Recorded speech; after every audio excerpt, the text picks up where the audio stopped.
committees know how to finance the education session.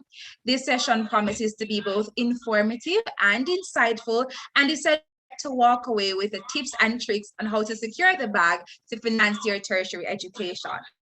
Discussion will be led by panelists and experts who definitely know what they're talking about.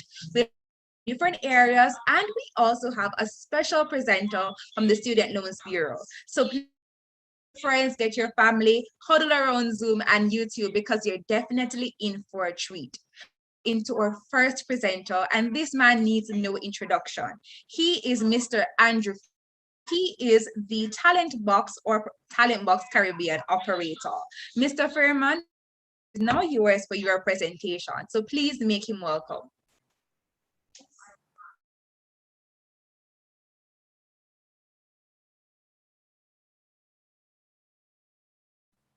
Is Mr. Fairman here with us, or we're having some technical difficulties?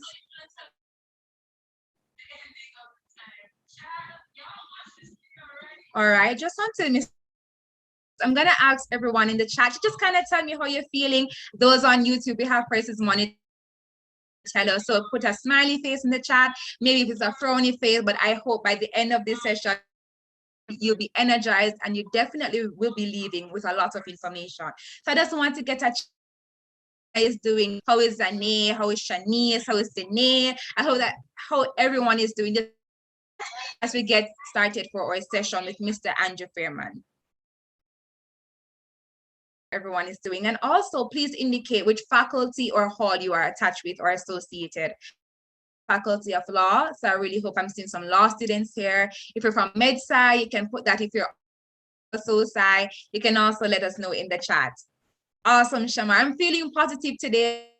I think it's really important when we have sessions like these, because as young people, we need to can secure the bag. Financing tertiary education is not cheap, and we know the difficulty is looking out on all these websites for scholarships and grants and bursaries, because make life a little easier. And this is a session just for you, everyone, and really big up to the association for really doing this, for basically filling a need and responding to a crisis that has been happening to you. All right, I see some law, I see MedSci, okay, I'm seeing Abigail, I'm seeing SciTech, awesome. So while we're waiting for Mr. Fairman, please from and let me know how you're doing. And I want to say hi to our friends on YouTube, you guys as well. I'm seeing HUMED, all right, and SoSci again. See some more law people. I'm a little bit biased. I hope some more law people will come onto the chat as well. All right, so I'm still monitoring the chat to see how everyone is doing, as well as the faculties that or any halls that you are associated with, as we await Mr. Fairman. All right. Okay, so that's some more responses. I'm going to tell you just a little bit of an overview of what this program is all about, which I so far, but I'll give you a little bit more insight. So the commuter students, the EAC committee, to ensure that they created a platform and an avenue for young people to understand can finance or university experience, understanding that times are difficult and really exacerbated financial constraints. We definitely needed a response. So how is it a little bit more money? How can I get some more money to finance myself?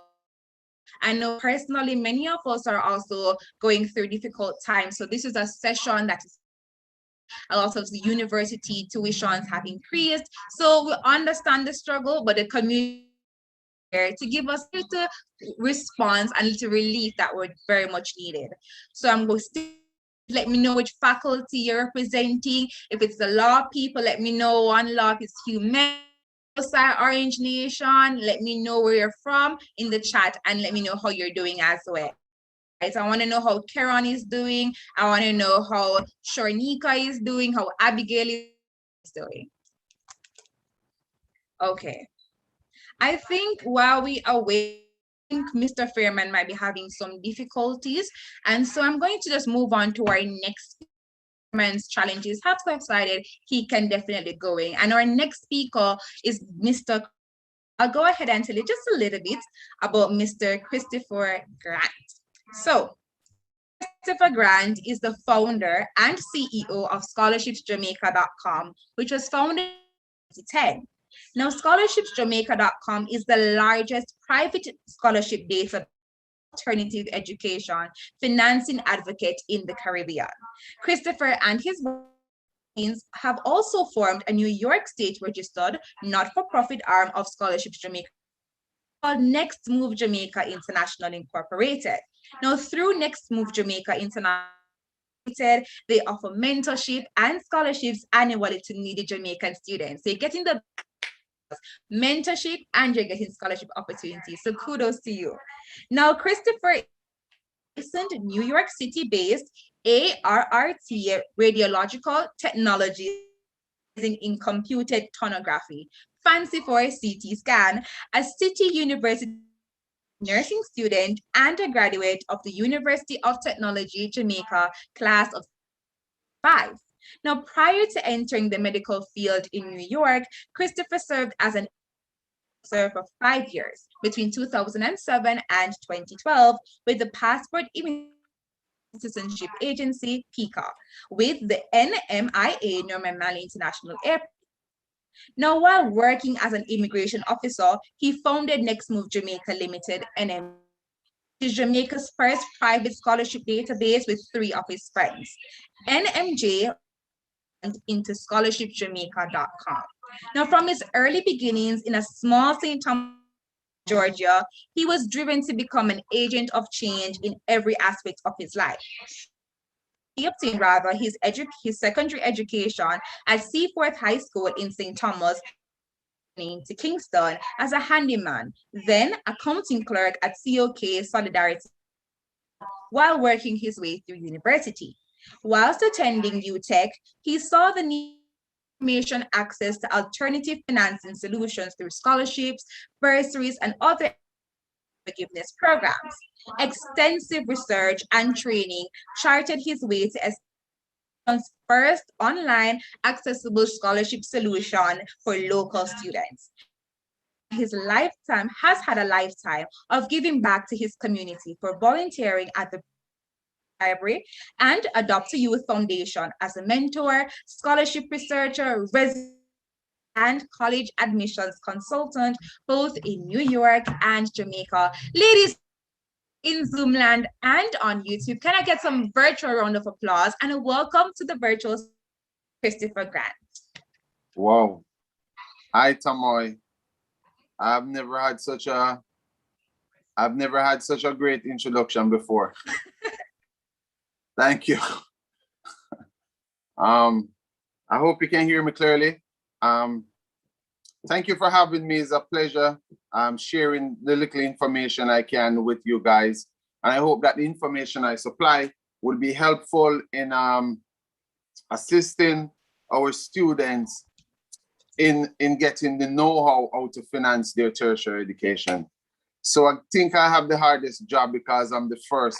I was hoping to jump on somebody's bandwagon after they presented before me, especially the fact that student loan, I understand student loan representative is here. But first and foremost, let's just get to the meat of the matter. No sense holding you guys up. So the first thing in financing your tertiary education, especially during COVID, post-COVID, and whenever we didn't think about COVID, is to start by the easiest one, applying for scholarships. But I'm sure you guys are not in this chat because you want to hear about that. You want to hear the usual and the unusual options in doing so. And as I was mentioning before, I want to start with Student Loan Bureau because most persons, when I was going to UTech, that was the first option for me is to apply for a student loan. However, you want to apply for a student loan as a plan B just in case you don't get the full scholarship or grant that you're looking for. Additionally, the Student Loan Bureau do have scholarships that they're offering. A matter of fact, if you check our Instagram page or on our website, you will see that the student loan is offering 10 current scholarships that expires, I think, the 30th of this month that you guys are supposed to jump on.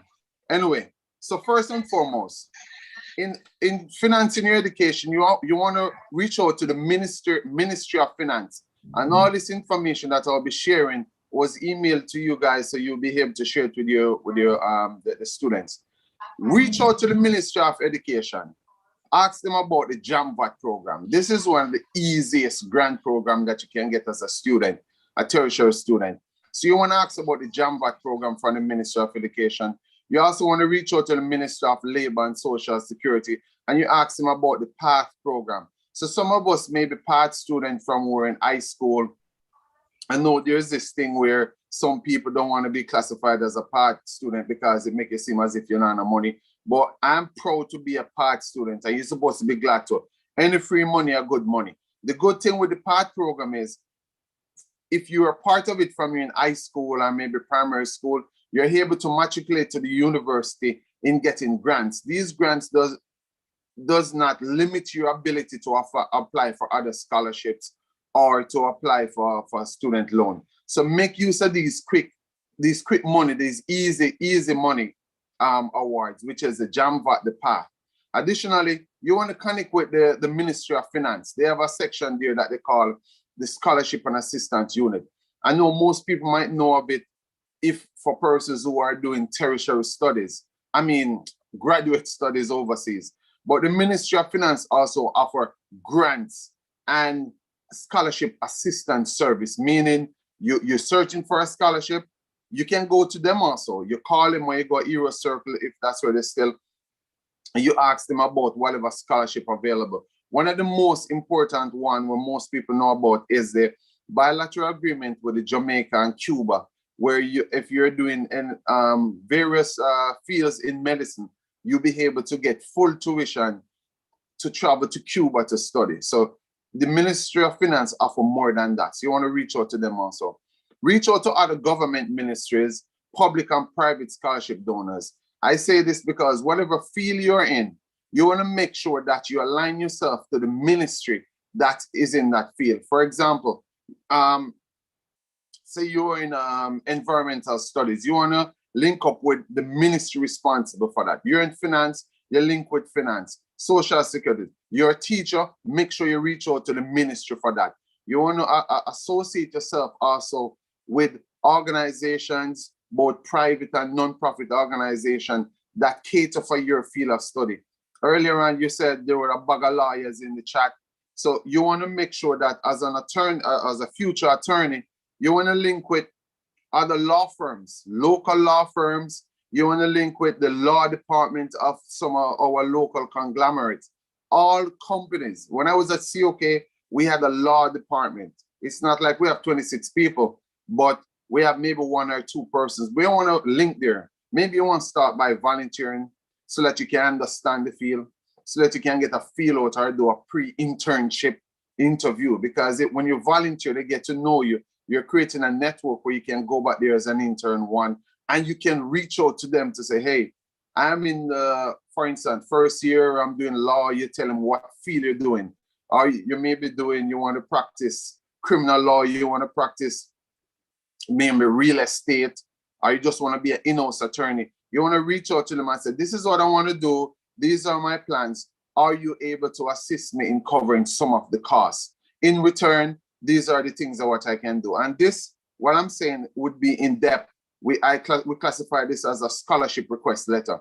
So these organizations, you want to reach out by volunteering first or showing an interest to do so. And then when it's time for you to get your money to finance your tuition, you drop them a scholarship request letter, which we have several samples on our website at scholarshipjamaica.com.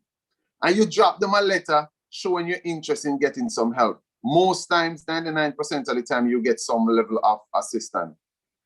Additionally, you want to look for the small bursaries. It's not everybody going to win the Careeras 1.5 million scholarship or the Grace Kennedy Foundation 600,000 scholarship per year, or you're going to get the NCB big scholarship. You want to start with the small ones. You want some scholarship that will help you buy a tablet.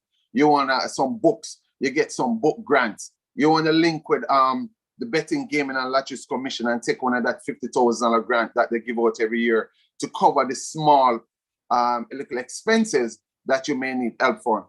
And in doing so, you want to start with the banks, the credit unions, especially credit unions. I said this when I used to have the Instagram live sessions, that every single credit union you can think of in Jamaica offer some form of bursary or grant for credit union members, and children of members. You want to reach out to them. Don't wait for them to advertise it. You want to reach out and say, yo, last year you want to have this. Do you guys offering it this year? For an example, every company that you're a customer of, you want to reach out to them and make them know so you're looking for some scholarship. You buy 1 heap of water, you reach out to Water or Wisinko, and you whether you call them or you visit, it's always go to the HR department. Most times the HR department is the one responsible for it, or if they have a non-profit arm. So like Face the Commodity, you have Face the Foundation, Digicel Foundation, Flow Foundation, everybody a foundation now. So you want to reach out to the foundations. If they don't have a foundation, you reach out to the HR department, whether in person or by phone. And most times I recommend you drop them a letter, and the letter you follow up on the letter with a call or a visit. And this letter is a scholarship request letter. Secondly, you want to have, as I said, some of us won't get the full tuition in scholarship. You want to apply for your student loan. In Jamaica, student loan, they have the lowest interest rate compared to a private loan, unless you go attack a credit union and negotiate a proper loan. See if you can get a student loan on the side as a backup. Because remember, when you get the student loan, if your tuition is covered, they're not going to disburse it. But they still have you on record. So next year, and I'm sure the representative from SLB will correct me if I'm wrong, next year they would still have you on file and you still will be able to have 1 foot in. All right. Additional usual options. You want to choose a program, school or faculty that is affordable. Start from there. So you don't want to choose a program where you know that when you think about like the SEEK scholarship from Careers, it doesn't even cover the first year. I'm not saying you should gear your academic achievements or your field of study just based on what it costs, but you still have to question, can I do this program at a cheaper cost somewhere else? No, I'm not throwing a word on you because I know I'm speaking for you, but I'm just speaking generally. So you want to start there. Secondly, well, not secondly, but wally-pally. The government of Jamaica offers scholarships for specific field. If you were following up the Marcus Garvey Scholarship Program, you realize that they have specific field that they're offering the awards on. You should look at these fields and try and think about whether it's a good pick for you. Sometimes, especially when times is hard, for instance, when I went to UTEP, I did business administration, majoring in marketing. Honestly, I can say that from now, when I made the decision and I tick it on the paper, I didn't do it because of my ability, or I think I love marketing. I did it because it was one of the cheapest programs to do. That wasn't the best idea, but that's what I did. So I'm bringing this to you to say, when you look on the scholarship that the government is offering, you see they're offering scholarships in law, but the law they're doing it is environmental related law, disaster management type of law. So you want to consider, do I want to get this money to do this law degree in this field? And when I'm on my feet, I can always go and transition to a different section of law. So something you should think about. When you think about the JLP scholarship now, which I'll name JLP scholarship, anybody can apply. They are offering it in specific areas relating to the persons that they're honoring and the ministries they usually manage. So you look at that, look on these areas to see if this is something you want to pursue, because the money that the last one, when you look at NCB, this year, NCB offered millions in scholarships, but they were geared towards IT-related fields of study. So you think about that because you want to think about where we're going in the future. It's IT. So you look on that to say, yo, may I get money to cover this degree? May I go do it? And when me upon my feet for my second degree or my whatever other course of studies, you can always move towards what you want to do. because some persons are career students. So I don't know if you want to be like that, but you want to take the free money, achieve the goal. Another means of covering your cost of tuition is where you see those free tuition. When you look at VTDI offering free, no tuition to do some catering job or to do some graphics thing, you want to take that short-term course because it's free. Then you use that skill, and that skill that you get, you use it to make some money. Right now, everybody is online. So you do something in graphics. You use that skill that you learned, didn't cost you anything, to do some graphics work to cover your costs or your education. If you do some social media management, you get that skill, you get that piece of paper, and you do some online work on some Fiverr or wherever you want to do it, and you cover the cost of your tuition. So that would be an unusual option, but it's still a way for you to cover your tuition. Not everybody will be able to get full scholarships. I hope you're getting that from what I'm saying. Additionally, you want to reach out to your university. That should have been the one. UWI, I must say, is one of the best scholarship platform on your website, and they have the most lucrative scholarships because I realize that although I'm a UTech student, past student, when people offering scholarships, the first place they go is UWI. So sometimes for me and my team, when we are researching scholarships, no joke, I go to the UWI website. Because if you go on the UWI website and you go under your scholarships, you realize the different companies offering the scholarships. And when you click on that company, you read the requirements, you find out that, yes, they're offering the scholarships to UWI students, which the main audience is today.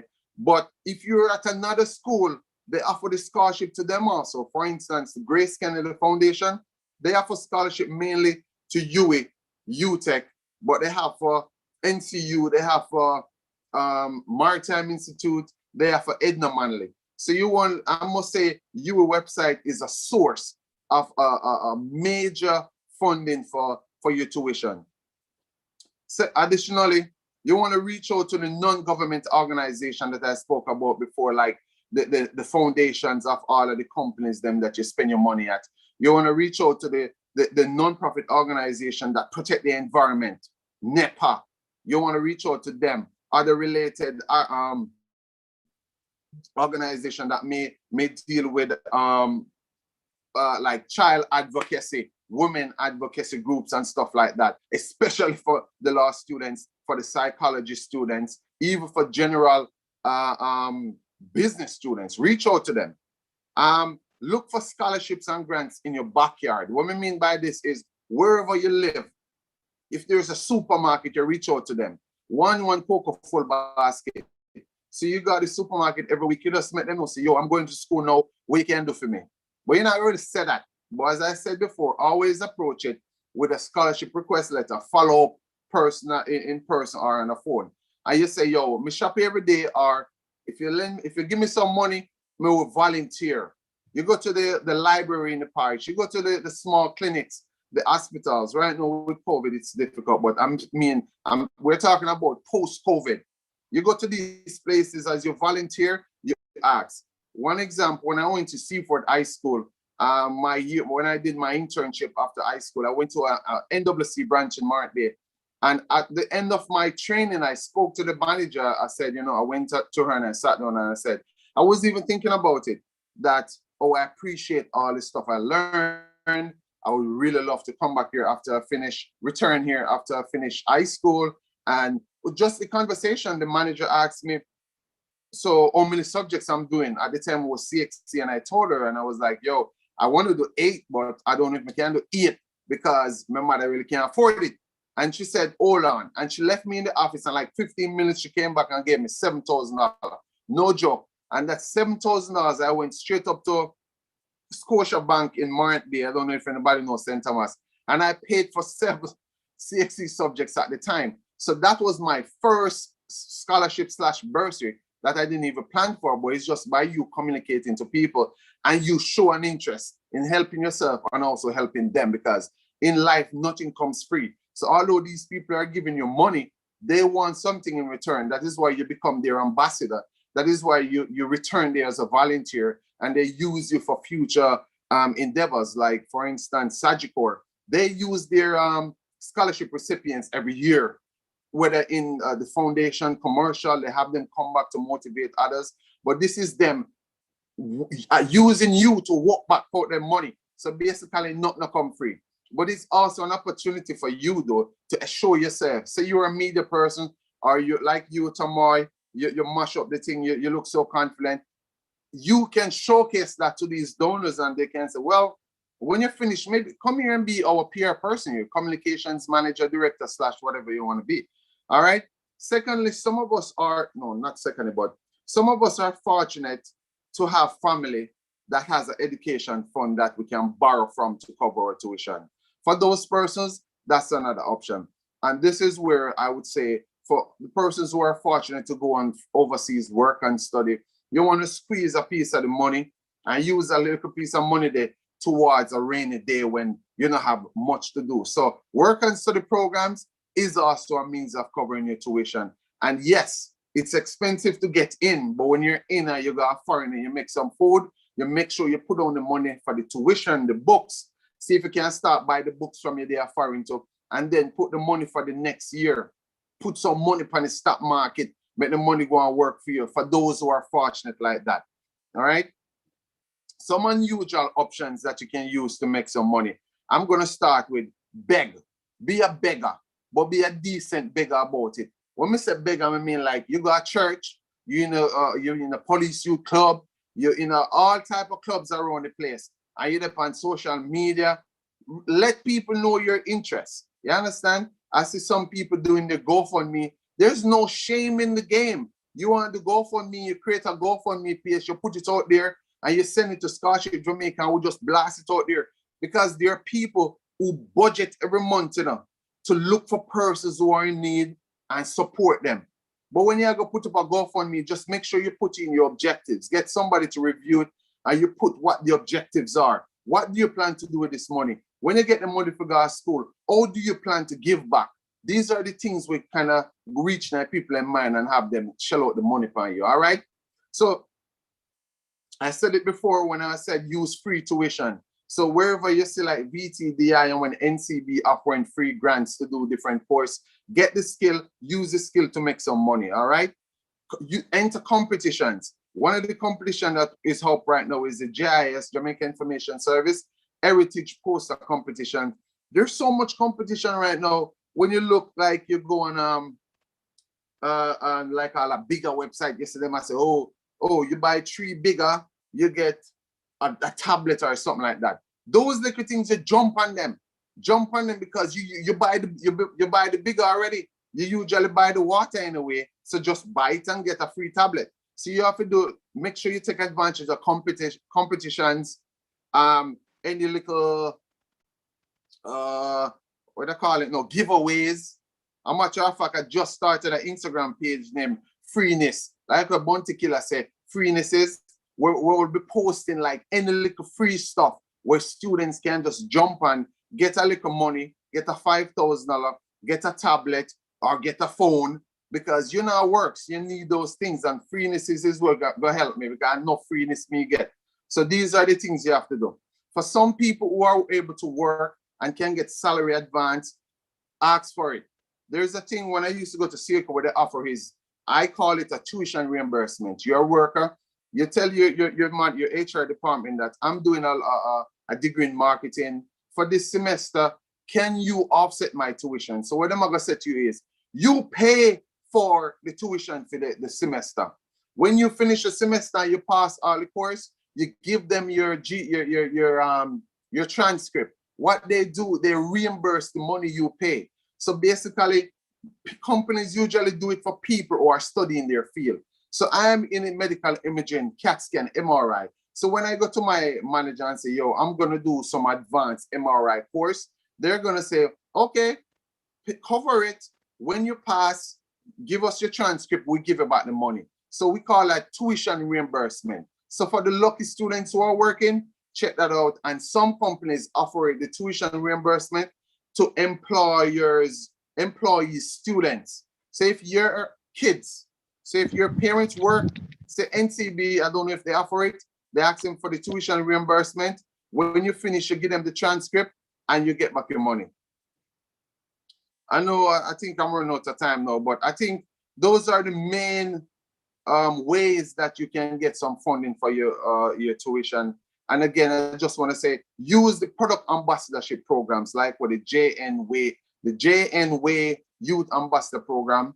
Utilize that too.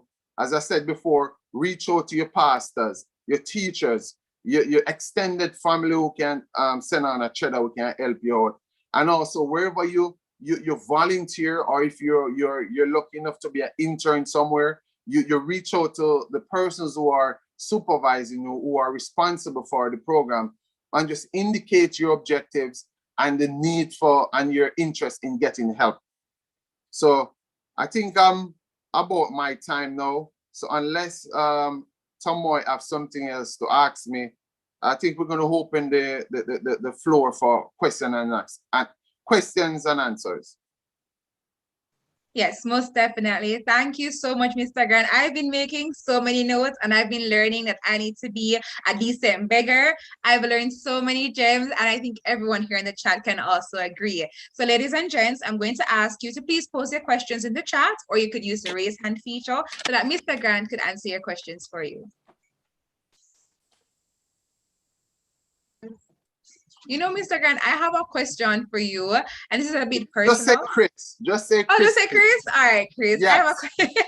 I have a question for you. I am studying a self-financing program, and a program I think a lot of donors like to shy away from. That's law. And so I want to know, I know you told me to look for some of the grants and bursaries that are offering small money, but what else can I do as a law student? Maybe engineering and med students are on the platform as well, who share the same struggle to really finance or tertiary education. Like, what can I do? Because a lot of donors kind of shy away from giving law students or med students and engineering students, and I kind of feel helpless. So what can I do? So first question to you, well, a question can answer a question, but in answering your question, I just want to find, do you know why they shy away from it? Well, it is a perceived notion that there are too many lawyers. And so it's an investment that you can't necessarily reap, because if I give you a scholarship, there may not be a guarantee that you get a job to be able to give back. That's a perceived notion. And you disagree with that? I disagree, because I'm not going to be one of those attorneys. I'm going to get a job. I'm going to work and contribute and everything. Okay. So what field of law are you specializing in?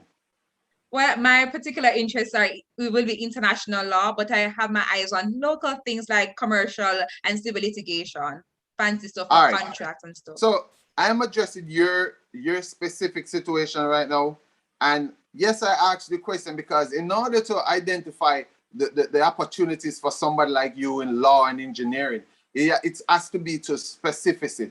So for you, it's the government. The government is the one gonna give you money. For one instance, oh my God, I'm trying to remember the name of the program. But so one thing for you, the Marcus Garvey Scholarship was for you. Did you remember the Marcus Garvey Scholarship that closed in August that was offered by the government of Jamaica? Yes, I saw it, Aroma. I didn't even take a particular, no, I feel bad. No, I feel bad. So the Marcus Garvey Scholarship was for you. The CCRIF, the catastrophic something, CCRIF, that is for you as a first degree student, for somebody who want to do international law, for somebody who want to do civil and stuff law. It is for you. So CCRIF, the Marcus Garvey Scholarship. And then if you want to do international law, your best friend is the Ministry of Finance, because the Ministry of Finance Scholarship and Finance Unit caters for more international studies. So if you want the international law, it's best fitting to you to do part of it here. I think you do another piece in another Caribbean country. So you're going to do part of it in Jamaica, and the government, the Ministry of Finance will assist you with a scholarship to do the next section overseas.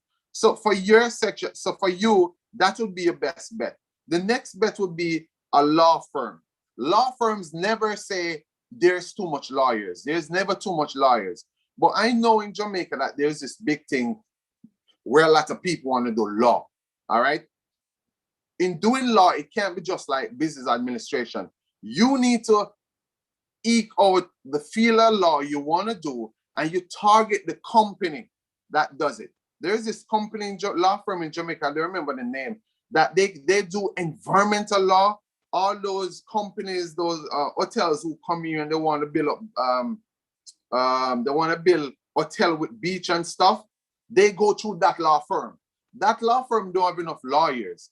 Plus, with you who do international law, they're gonna want to have people like you aboard. So those are some examples. For engineers, there's no way there's too much engineers. And again, you want to reach out to an engineering firm. I was in Jamaica a couple weeks ago, and as soon as the no movement shut down, I went outside, and it's all new buildings. All new buildings. So engineers is more than just constructing new building. I know engineers for you have structural engineer, you have environmental engineer, you have different feel of it. But again, your best bet is from a company that does what you're doing, and the ministry, the government, CCRIF, the Ministry of Finance. You want to reach out to also, what's the name of it? Oh man, the St. Marcus Garvey Scholarship Program, because it is a government program. They cater to specific field where you're short. And maybe next time when they offer the Marcus Garvey Program scholarship, we're gonna have to just break it down so people can realize how extensive the program is. It doesn't cater for people who are on the business side, no disrespect. It caters for more specialized field that we need. Engineers, law, environmental protection, for example. Thank you so much, Chris. Well, we're going to our next presenter, but honestly, just want to say thank you so much. And if you could also stick around just in case we have some more questions floating. Now, this presenter was to be our first presenter, Mr. Andrew Fairman, and he's the operator of Talent Box Caribbean. Please make him welcome to the virtual stage, Mr. Andrew Fairman. Thank you so much, Tamoy. I will make it snappy. Let me get my camera on. Thank you so much. Thank you to, I think it is Jamel Brown, who had reached out initially. Great work. And I like what I'm hearing. I received some really great information from Chris, as well of Scholarship Jamaica. So let me tell you a little bit about Talent Box. We are actually an executive search and placement firm. We've been around for quite some time, since 2012. And I work with a number of companies here in Jamaica, across the region, and as far as the UK, United Kingdom.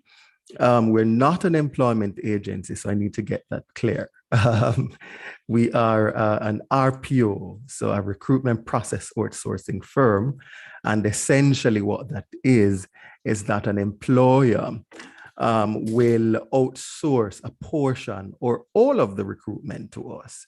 And we act on their behalf. So we will do a full end-to-end recruitment. How does this benefit you? You're trying to finance your education, self-finance that is. There are various opportunities that I have. I mean, some part-time, some full-time, so I'm a good person to connect with for opportunities. I can tell you some of the roles they range from customer service to accounting, to HR, to sales, to marketing, right across the board. We have them, right? So if you go on to www.talentboxcaribbean.com, you will see a few of the roles listed there. Also, there are roles that we've not listed that I might be recruiting for, because job seekers tend to go on our site and they tend to register and upload their profile, or complete their profile rather. And so we try to ensure that those who are a part of the system, or who have registered, have some benefits, so to speak. So we tend to use those first. If we can't get any candidates, then we probably put it up on our site and put it out elsewhere. So it's the talent box also is what I call an applicant tracking system. And it is important that you go on and you complete your profile. We have a feature that is called InstaMatch. So once you complete your profile, what that does in essence is to automatically match you to roles that you qualify for. So you don't necessarily have to apply for it, but once you complete your profile in detail and accurately, once an employer goes on our site and posts a job, then the system will parse that information and automatically push your profile to the employer. And if the employer so desires, they might reach out to you directly to invite you to apply for the role. So that's important. What is also important, there are always opportunities available. But what I find is that a lot of potential candidates or employees, tend to fail through the interview or even with the basics of the resume. So it's important that if you are looking for work to fund your education, it's very, very important that you put your best foot forward.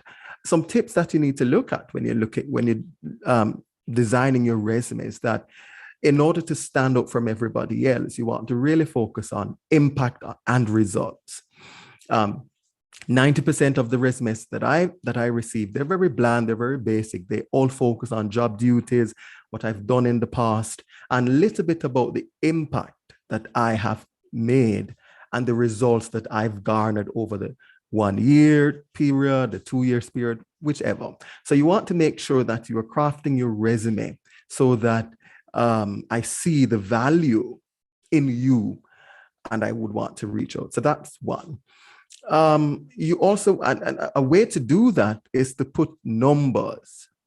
If you've volunteered, at the university or wherever, and you can quantify that experience, you probably was on a marketing team and you helped raise $500,000 and whatever. Put the figures there because that helps us to create, even if you haven't created the impact yourself, it helps us to create and to sum up the impact that you have created.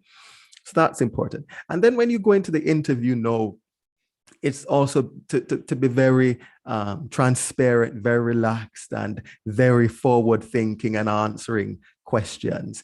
I could go much, much, much more deeper into that. But if you're looking for work, I mean, Talent Box Caribbean is a great place to connect. Today, this month rather, I've made a number of offers to candidates. And I have clients here in Jamaica, in Kingston, that are recruiting candidates from as far as Zimbabwe. I had interviews yesterday and I had about 3 or 4 candidates that I was interviewing, and they're from Zimbabwe because they can't find the talent here. Last week, I made an offer to somebody from Pakistan, right? And it do cost the company quite a lot of money to get an expat to Jamaica. But the challenge is that they're not finding the talent locally here. Separate and apart from using Talent Box to really help with your job search, it's important that you network. A lot of people tend to reach out to me on LinkedIn for help, with job opportunities, but there is a way to reach out to a recruiter. Your interaction has got to be very, very thoughtful, so to speak, because first impression do count. So be mindful of that as well. So for me, if you just send me a LinkedIn message to say, hey, Andrew, I need a job, can you help me? I might not be as eager to respond. So first impression counts. You might get me to respond, but it might take me some days to really process whether or not I should respond. So that is important. So again, www.talentboxcaribbean.com. I think we have about 30 jobs there now. And a university called me recently, well, this morning before I came on to the call, because they want to post some jobs as well. I have other roles that I'm hiring for that I've not posted. So again, go online, register, and feel free to reach out to me if you have any questions as it relates to how you can get work. I may not necessarily have an opportunity, but I know who I could connect you to. A candidate had reached out to me who just finished her degree and she wanted to intern at a local IT firm. And she reached out to me, and I actually knew the HR person, and I reached out, but she also reached out to another HR friend who reached out. So both of us reached out at the same time to this company, and she ended up, she got the internship. They weren't planning on doing anything like that.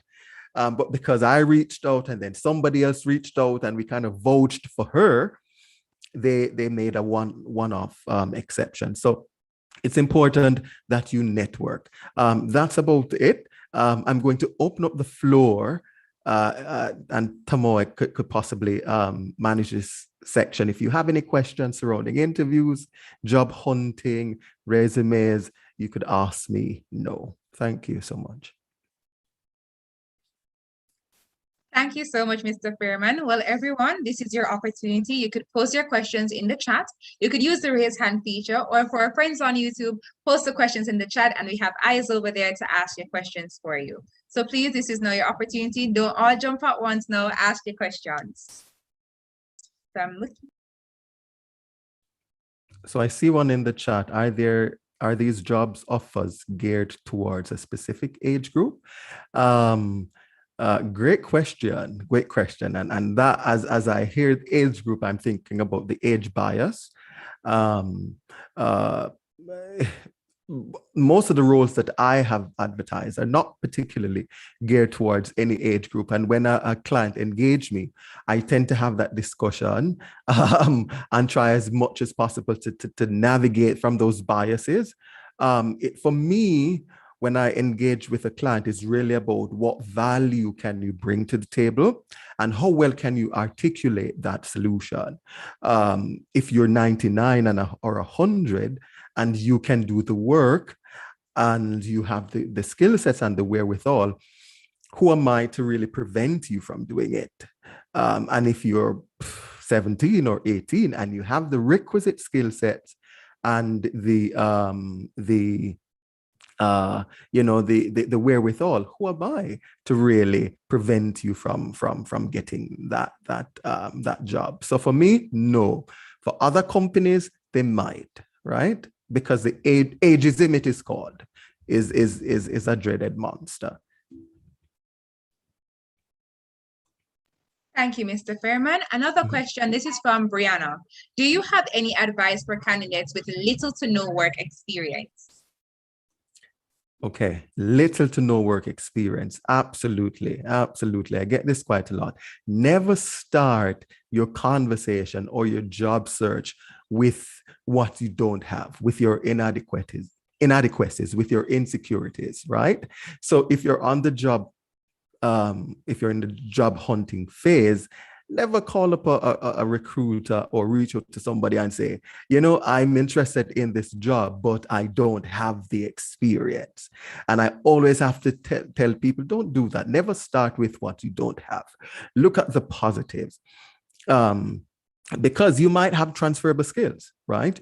You might have been on a project at university or at church or somewhere, and you've gained critical skills that you are even not aware of, right? So it is important that when you are on these projects, it's important that you pay attention to the skills you're gaining, etc., because one day it is going to prove very, very necessary. So that's my first tip. Never start with what you don't have. Two, have a strategy. Since you know that in the back of a recruiter's mind, they're always looking for somebody with experience, make sure you have a strategy to immediately rebut that rejection, right? As soon as you send out the application, as soon as you get called for an interview, they might ask you, you don't have this experience. Why are you applying? You need to have an answer on the bat and a critical answer to that. So do your research, figure out what are some of the pain points of the company. And then guess what? You may not have the experience, but if you can articulate the solution very well, I can guarantee you that you're the person that's going to get the job. So have a strategy. Stop saying that you don't start with what you don't have. Secondly, have a strategy. Thank you, Mr. Fairman. We have another one. Do you also source internships for those who are interested? Not necessarily. Well, not that it's not. I mean, I don't.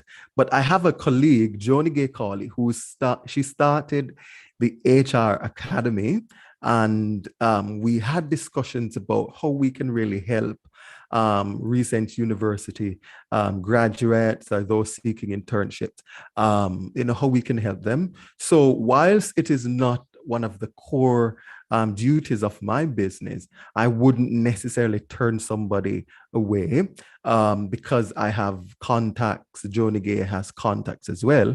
So what we tend to do is to reach out and possibly see how best we can assist. Okay, thank you so much. And another one is from Wanika. How likely is it for a company to hire a first-year student part-time? So, I mean, it's likely. It's likely. I've seen it happen, right? But part-time is really based on the company needs. 90% of the roles are really not part-time. If you're looking for part-time work, I can guarantee or I can suggest certain areas, administrative areas, maybe an admin assistant, office clerk. These roles, because of the duties,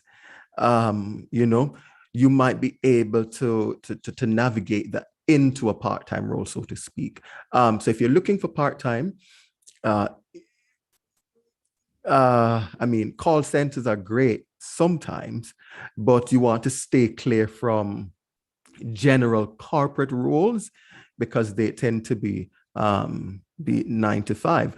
Look also for opportunities. I know Latin Hire, who's one of my clients, they're looking for English teachers, and this is part-time. So if you go on the website, you will see that Latin Hire, they're looking for English teachers to tutor Spanish students, and you set your own hours. Latin High is just one of them. You don't necessarily have to complete your degree. But once you know basic Spanish or Portuguese and you're in a degree program, then you qualify to apply. And you can earn from $200 US to up to $2,200 US per month, So that's an option as well. Thank you so much, Mr. Fairman. Well, there are no other questions, but it would be great if you could stick around just a little if any other questions floated around where we can pose them to you and you can respond. But thank you so much for your presentation, and we're going to make our way to our next presenter. So thank you so much, Mr. Fairman. You're welcome. Bye. Now, ladies and gentlemen, you have heard from Talent Box. You've also heard from Scholarship Jamaica. And just to note, the information for Talent Box was posted in the chat. It's www.talentboxcaribbean.com. So our friends on YouTube, you hear it, you can go and definitely check it out. Now we're here for our third speaker, and this is Janae Harris. And I'll tell you a little bit about Miss Harris. Now, Janae Harris is an entrepreneur and a third-year medical student at the University of the West Indies, Mona. So one of our very own. After being forced to take a gap year because of the inability to afford the exorbitant med school fees, she went on a deep search for methods she could use to earn some extra money. Smart girl. Fiverr was one of the many platforms she explored and has experienced great success there. Since establishing herself as a Fiverr freelancer, she has been able to drastically reduce the financial burden on her grandparents, as well as start a virtual assistant company, Scriptide. Let me just read it again. A virtual assistant company, Scriptide Virtual Services. She has learned a lot about Fiverr and now teaches others how to start and scale their own Fiverr freelancing business in her course, the Freelance Boss Academy. Ladies and gentlemen here on Zoom land on YouTube, please give virtual round of applause for Janae Harris. Thank you so much, Tamoy, for that introduction. I just want to confirm that you're hearing me. Yes, we are. Okay, perfect. Yeah, so thank you so much for having me. There are so many ways that you can use to finance your tertiary education. Other speakers have spoken and will speak about scholarships, student loans, can get a job. And I'm here to talk about Fiverr and freelancing. And I might be a little bit biased, just a little bit, because this is what I've experienced and this is what I've done quite a bit of, even though I did get, a scholarship and all those things. So I'm going to talk a bit about that. So Tamoy has mentioned that scholarship entities tend to shy away from the faculties of med, engineering, and law. And then I just want to talk about the flip side of that. Some students tend to shy away from student loans.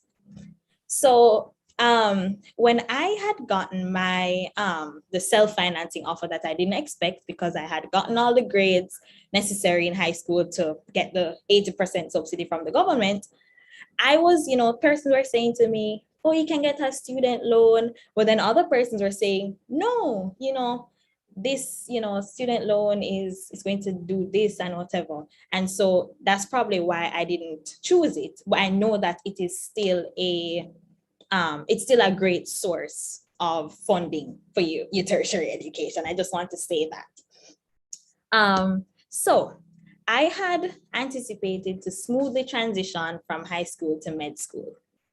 But then this self-financing offer happened and I was in a very, very bad place, because as someone who was kind of like academic, I was very focused on just going to high school, going straight into med school, getting everything done with school, starting to work, all those things. So in this year, I was very, very distraught, but I decided that, okay, if I'm going to take a gap year, I have to make it worth it. I have to get something out of this year.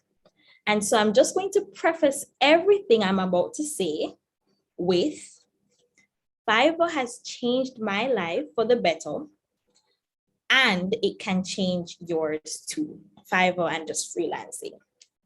So what you're probably wondering now is, what is Fiverr? So Fiverr is an online service marketplace. So, when you go to the markets and you have people buying and you have people selling, it's very similar. When you go on Fiverr, it's online, but you have persons that are trying to buy the services and you have sellers.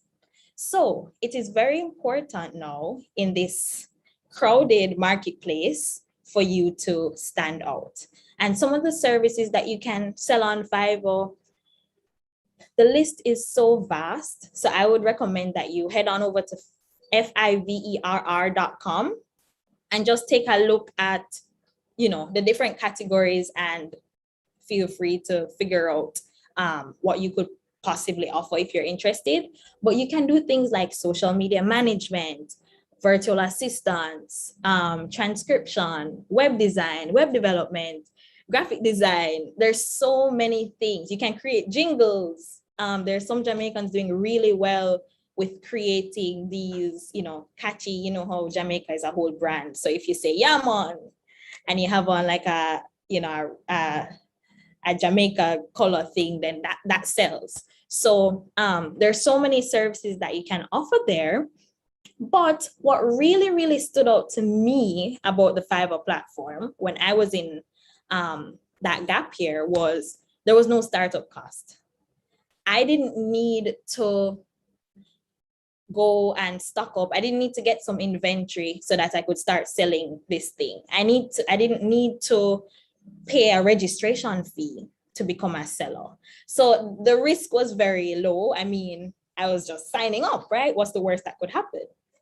And then the other thing I noticed was that a lot of the services on it were things that I could do. I wasn't necessarily an expert, but there are things that I had the skill set and I could do. This is from experience doing summer jobs. Skills are always applicable. So you don't want to think about everything in a vacuum to say, oh, I was working in a summer job as a, just assisting someone and I did a little transcription, for example. No, you did transcription. So you have that skill and maybe you need to improve it a bit, but it's something that you can, apply to your freelancing career. And yeah, so I had some of the skill sets that I could sell on this platform. And so I decided to just go for it.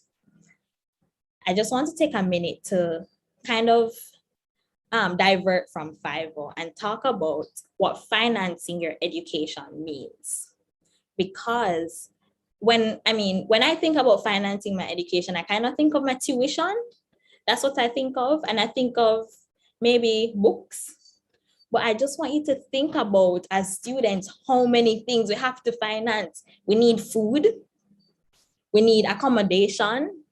We need transportation. We need, when there's, you have a group project and you need to contribute to printing something, that's an expense. And so as a freelancer, especially if you're starting off, don't overwhelm yourself, especially at first, by thinking that, oh, I need to make hundreds of thousands to pay off my tuition. Because the truth is, a lot of the times you have to start from somewhere.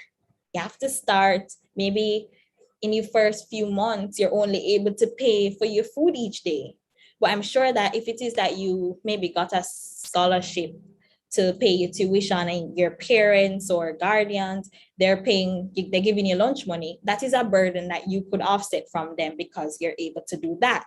And then months after, you probably find yourself being able to pay for your lunch and your bus fare or your gas for your car, all those things. So it is it's a process, it is a journey, and it's something that gets better with time, but you have to have that kind of patience to see it through. Okay, and every mickle make a muckle. So just take your time. So you're probably wondering now, how would you go from paying your bus fare or your lunch, giving yourself lunch money, to being able to pay your whole tuition? If you're a med student, if you're a med student that has a self-financing offer, then you're paying 28,000 US per year. If you're a med student that has the subsidy, you're paying, 600 and something thousand dollars. So there are some things that you can do if it is that you're a new Fiverr seller to position yourself and get more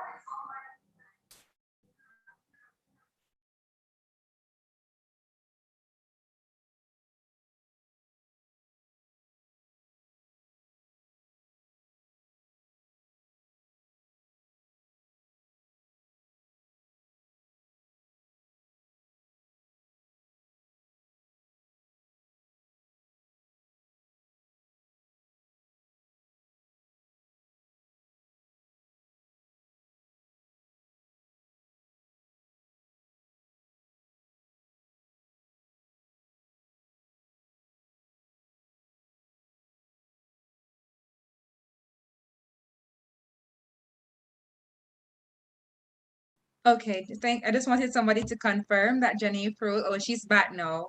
Okay, Jenny, you with us? Yes, my Awesome. Wi-Fi kind of chipped out for a second, so sorry No about problem. that.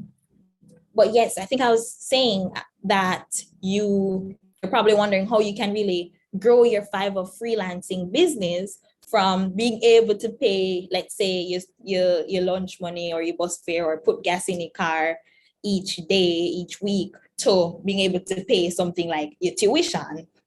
And the truth is there are many things that you can do, but I've kind of narrowed it down to just 3 things. And if you have any questions, you can feel free to let me know.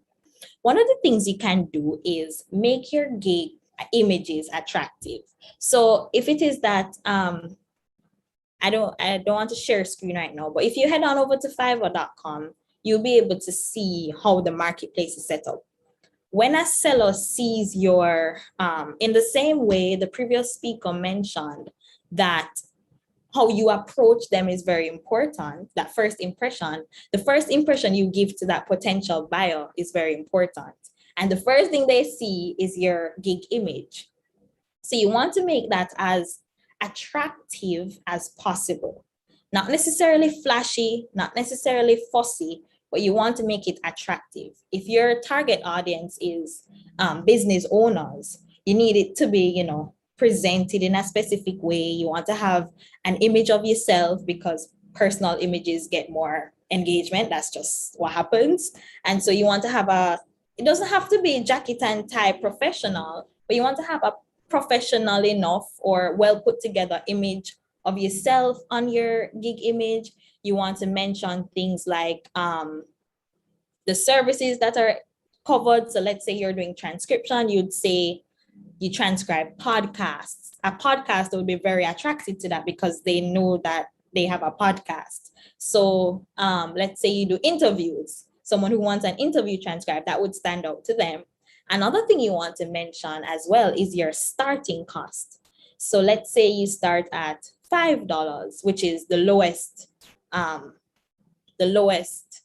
cost that you can charge on Fiverr, $5.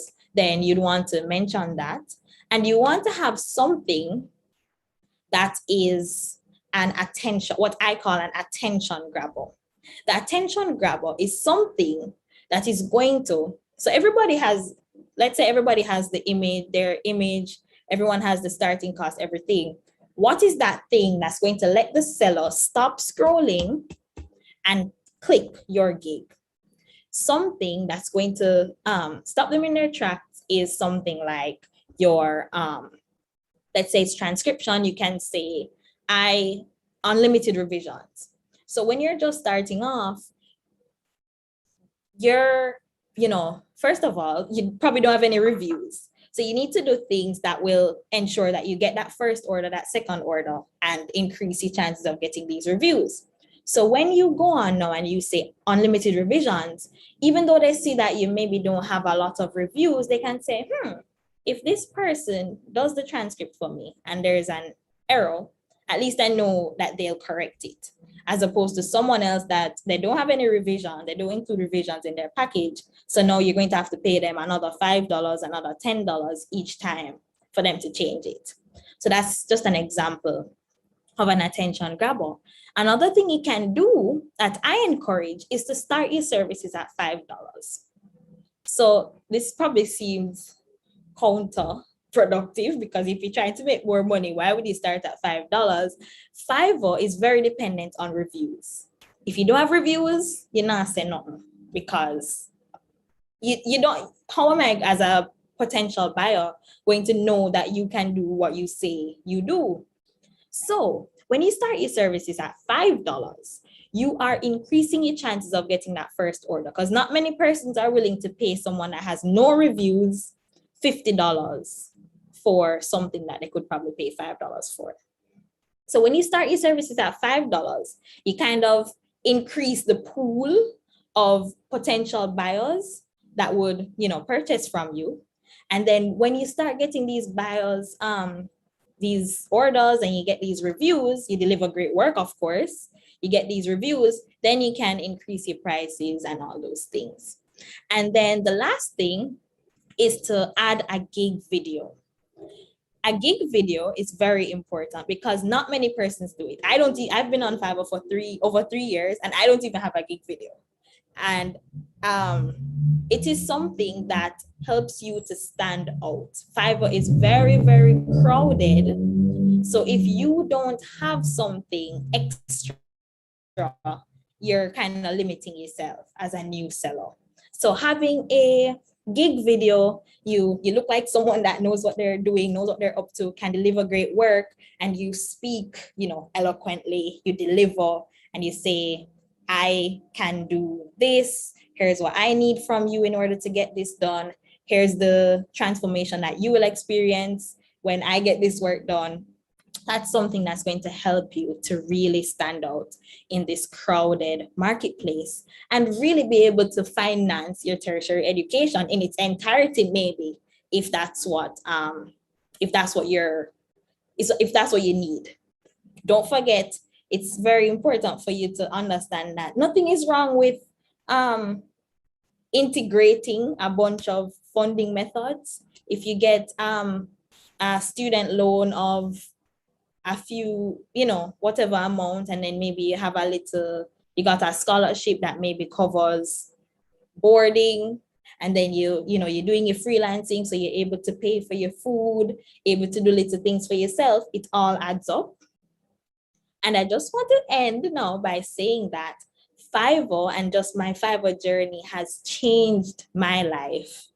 I now have literally a virtual assistant company and just so many other opportunities that have come from just these $5 orders that I was doing while working a 9-to-5 in my gap year. So it has changed my life for the better. I can do so many things now, and I want you to know that it can change yours too. Thank you.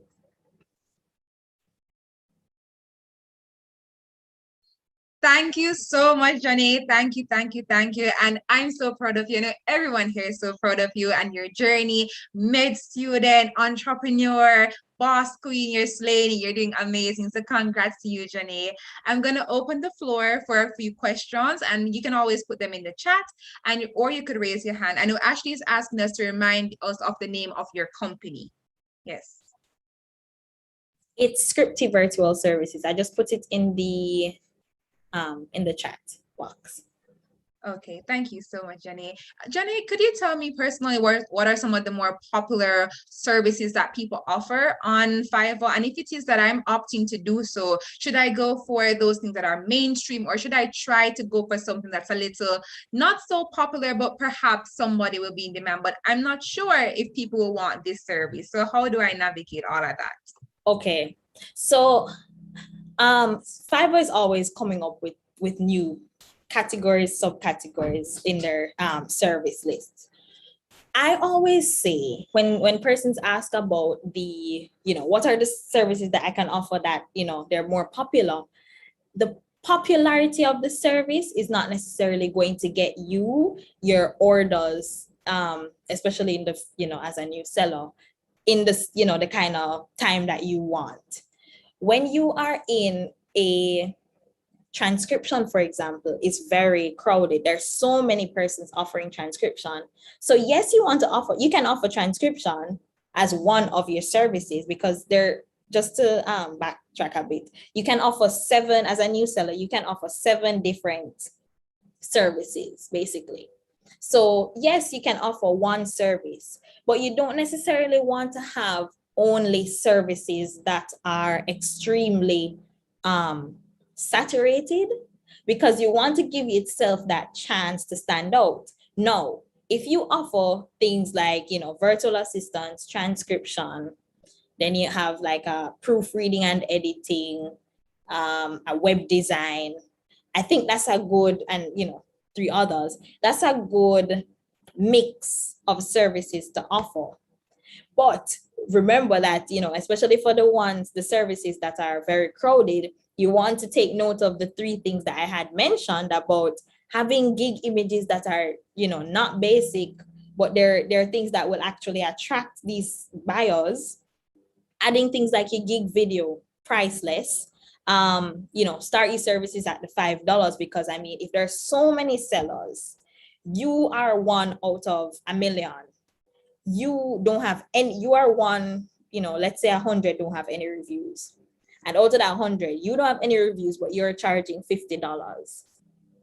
You have to be mindful of all the things that go on in the potential buyer's head before they decide to make a purchase. and then, kind of create your gigs to make it as attractive as possible to stand out in these saturated categories. Thank you so much, Jenny. I'm going to just ask you though, Jenny, someone has a question. What did you start off doing on the website? And this is from Jania or Janaya, my apologies. It's what do you start off doing on your website? So when I started, I didn't create 7 gigs at first. I think I started off with probably 4. And my first order came from transcription. That's the thing. When you have 7 gigs, you're just increasing your chances of getting your first few orders because, you can get 1 out of 7. So I got my first order in transcription. And for the first year and a half of being on the platform, I primarily did transcription. So let's say I got 100 orders in that time. 2 of those orders were probably something like proofreading and editing. And something else one other one was probably virtual assistants, but everything was transcription. So that's the conversion of audio to text. That is what I did.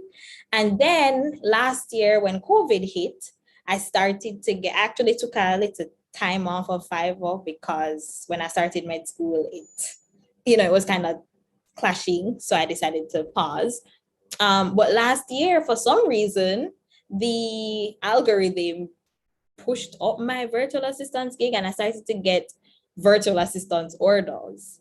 So, and I think it's primarily because a lot of businesses converted from the primary brick and mortar situation to, working from home. So they needed more virtual assistants.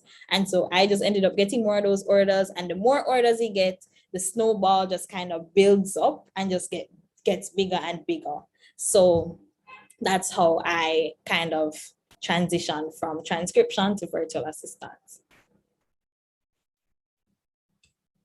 Thank you so much, Jenny. I'm going to ask if it's possible, if you could probably put some your connections in the chat so we could probably reach out to you if you have any further questions. And if it's okay to stay around just a little bit in case anyone has any other question that we want to pose just before we go to our next presenter. Awesome. So ladies and gents, we are coming down to the wire, but just before, I did say when we started that we did have a guest presenter, and that is from the Student Loans Bureau. Oh, just before that, Jenny, I can have one more question. Did you do any promotion or did the gigs? Did you do any promotions or did the gigs come to you? I had signed up for Fiverr before, but I wasn't getting anything. So just before Mr. Harvey, this is one for you, Jenny. Did you get any promotions or did the gigs come to you? I had signed up for Fiverr before, but I wasn't getting anything. Okay, so one of the things you can do to market yourself is share your gig links. Fiverr has a whole algorithm, and one of the things that one of the factors that determines where you're placed on the algorithm is clicks. So the more clicks you're able to get, the more the greater your chances of getting these orders. So one of the things that I did, I shared my gig links all the time. So I would just send it to my mommy and my mommy would put it on her WhatsApp status. I would just share it with different WhatsApp contacts.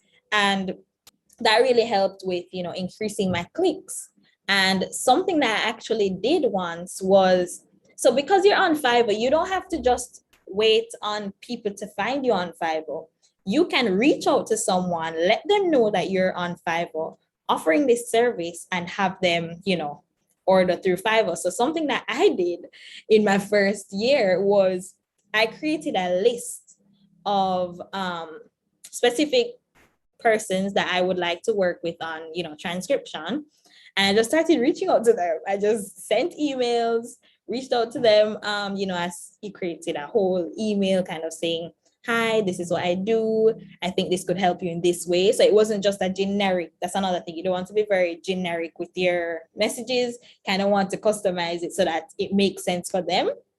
And that's when I actually got some orders from those persons that weren't on Fiverr, but they joined the platform because they wanted to work with me. So be very creative. You can do so many things to get your first order, your first few orders. or just, continue growing your business if it is that you're already on it, you already have orders, but you want to get more. Thank you so much, Janae. Now, everyone, please remember Janae will be around so you can post your questions in the chat, but we're going to go to our next speaker, and that is Mr. Chevon Harvey from the Student Loans Bureau. I believe Mr. Harvey also has a presentation, so he'll also go ahead and share with us. Mr. Harvey, the virtual stage is now yours. Good afternoon, everyone. Good afternoon, Yui, Mona. I hope everyone is doing good. You can just let me know how are you feeling in the chat. In the meantime, while I'm trying to set up this slideshow, let me see here. You can just go ahead in the chat and just let me know how are you feeling.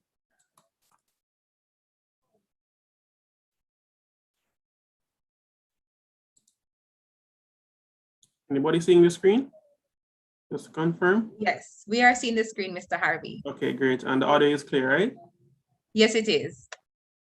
Okay, let me see here. Okay.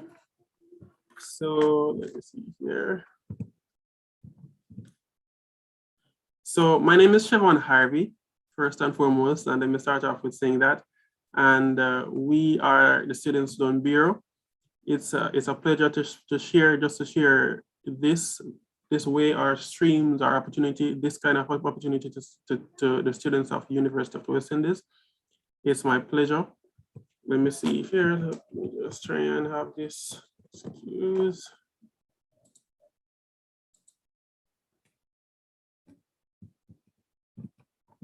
Just having some technical difficulties. Okay, so yeah, let's begin. So what do we do? And how much do you know about the Students Loan Bureau and what we do here in terms of our operation? You know how much we have assist with the economy. You know how much we have assist with our country. You know how much we have assist over the years, over the past 50 years. Actually, this year we have celebrated our 50th anniversary. This year we have celebrated our 50th anniversary in July, in the month of July, because we've been around since 1971. Isn't that a milestone? We have been around from that particular time. We have been assisting students, helping students. We have been helping parents generationally, because grandparents have been there, parents have been there, and now grandchildren are coming about. So what do SLB do? What do we do? We're the Students Loan Bureau, of course, we provide funding to Jamaican national pursuing tertiary level education and that who needs assistance with their tuition funding or financing. Okay, 99% of students who apply for the Students Loan Bureau or through SLB are successful, 99%. So if you need some assistance with regards to your tertiary or tuition, we are here for you. We are here for you. And you just need to go on the website and submit your application as quickly as possible. We believe in you, we believe in your dreams, and we want to see you achieve your goals as well. Okay, so for persons who, I know persons normally have queries like, okay, do you fund to persons who are, do I assist persons who are pursuing their studies overseas? Do you assist persons who are pursuing their studies somewhere in the Caribbean or somewhere in the Europe of the start? No, as you can see here, it's just for Jamaican nationals. Okay, for the time being. Okay, so let's just move on. And I'll be taking some questions after this slideshow is finished. So you can just jot down your questions from now as quickly as possible so you can be heard, okay?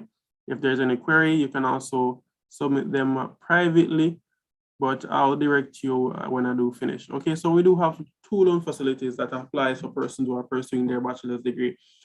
We have the targeted loan, which is the undergrad loan, and the pay as you study, otherwise called the PAYS loan. Okay, what are those? What are these loans and what are the details? Let's just get into the details, because this loan is basically, it caters to applicants who are pursuing their undergraduate studies. Borrowers are not required to repay a loan until after the completion of studies. We normally cover 100% tuition funding, and the loan tenure is normally up to 15 to 20 years. And the 20 years is for persons who are pursuing their medical science and nursing and law. One of the interest rates in the island. Okay, so let me just say here, We have the lowest interest rate for tuition funding or for tuition loan on the island. It's actually 7.8 in moratorium and 9.5 in repayment. You can find that nowhere else. Nowhere else. That's the cheapest you can find an interest rate in moratorium and in repayment. It's also one of the shortest in terms of the tenure of the loan. Is actually 15 years, 15 to 20 years. So persons who are pursuing their medical degree or nursing or even law is for 20 years. And that would also assist in providing you with a cheap and affordable monthly installment. Okay, so this is a targeted loan facility. Now, the repayment begins in September following the year of completion. So for example, if you're looking to complete your studies in, let me see here, about May, June, thereabout, you are required to start repayment before. You are required to start payment as at the 1st of January the following year. But we have made some adjustments and you are now required to start payment in September. So that's an additional 9 months. That's almost 13 months added, or 13 months for you or before you actually start repayment. You can access up to 1 million per academic year. You're only required to have 1 guarantor this academic year. Before it was 2. An adjustment have been made by the Minister of Finance that was announced a couple months ago. And now you're required to have 1 guarantor. 1 guarantors. And as you may know, person that would normally ask, what is the requirement of the guarantor? A guarantor just need to have their ID, their income verification, their TRN, and proof of income along with a proof of address. Who is a guarantor, by the way? A guarantor is someone who would basically stand as a security, somebody who's a co-signer for the loan. So for example, if you're absent, a guarantor can act on your behalf. They can query and seek information on the account or on your account on your behalf in the event that you're not present. In the event that you're in a crisis, God forbid, they can actually act on your behalf to actually service your loan for you. Okay, so that's why we have guarantor. Now the application period, it actually begins between mid-February to May annually. And it is now we're still in the application period. We have extended the deadline from August 31st to well, we haven't announced a date as yet, but we are still accepting application. And how do you apply? You apply by visiting the website at www.slbja.com. Additionally, we do have grants available. So for persons who are seeking additional funding, mommy do not have that amount of money, your father do not have that amount of money, we do assist customers, or we do assist our customers and students who are going to school with regards to grants of up to a whopping $50,000. And that's 25 per semester. Conditions do apply though, and I will explain that further on in the presentation. Let me just move on. So this is a targeted loan facility, okay? Okay, so one of the additional, so this is for employed professionals pursuing the undergrad studies, or parents, relatives, a spouse who wishes to take a loan on behalf of their student. We have the pay as you study loan facility. In other words, the pays loan. Okay, so it's for persons who are formally employed or employed professionally, and you want to go back to school. You have a parent who want to apply for a loan for you. You have a relative or someone else apply to SLB on your behalf. We do have the pay as you study loan facility, and this best suit your needs. Okay. With regards to this loan facility, this is also a very good product. You can access up to $1 million per academic year. The repayment also begins 1 month after disbursement. 1 month after disbursement. So for example, if you're looking to start school in September, right? If you're looking to start school in September and you started the application in August, and you actually start the application, complete the application, and after the first salary deduction, which means that you make your first monthly payment for your loan, that's when the disbursement will actually take place. So you're looking at about October for the disbursement to take place. The repayment is via salary deduction. That's the only repayment method that we have now. Okay, so that's the only payment arrangement that we have available for this loan facility, and this is actually a good thing because remember, it's for persons who are professionally employed as well. And the repayment period is up to 70, is actually 7 years. That's 84 months you have to repay. That's a very long time. That's a very long time. That's a whole lot of time to actually complete and to repay the loan. And one of the good things about this loan facility is that it's at a very low interest rate of 6%. Okay, at 6%, you are only required to have one guarantor as well with this loan facility. The interest rate, as I said, is 6%. It's one of the lowest island-wide as well with regards to this loan facility. Okay, so let's move on. Let me see here. So the monthly installment can be as low as $4,800. $4,800. I don't see an excuse right now at this point for you not to go to school and pursue your studies or pursue your degree or pursue your passion and dream. Okay, now application deadline. There's no application deadline at this time for this loan facility. You can apply right throughout the year. Right throughout the year. So for the year, academic year 2021 to 2022, where application is open until even next year when the academic year basically ends. And you can apply by going online at www.slbja.com and start the application by registering under the Pay As You Study Loan Facility. You're going to hear me saying that a lot, www.slbja.com. A credit check is also mandatory because we'd like to know what is happening regarding your finances and so on.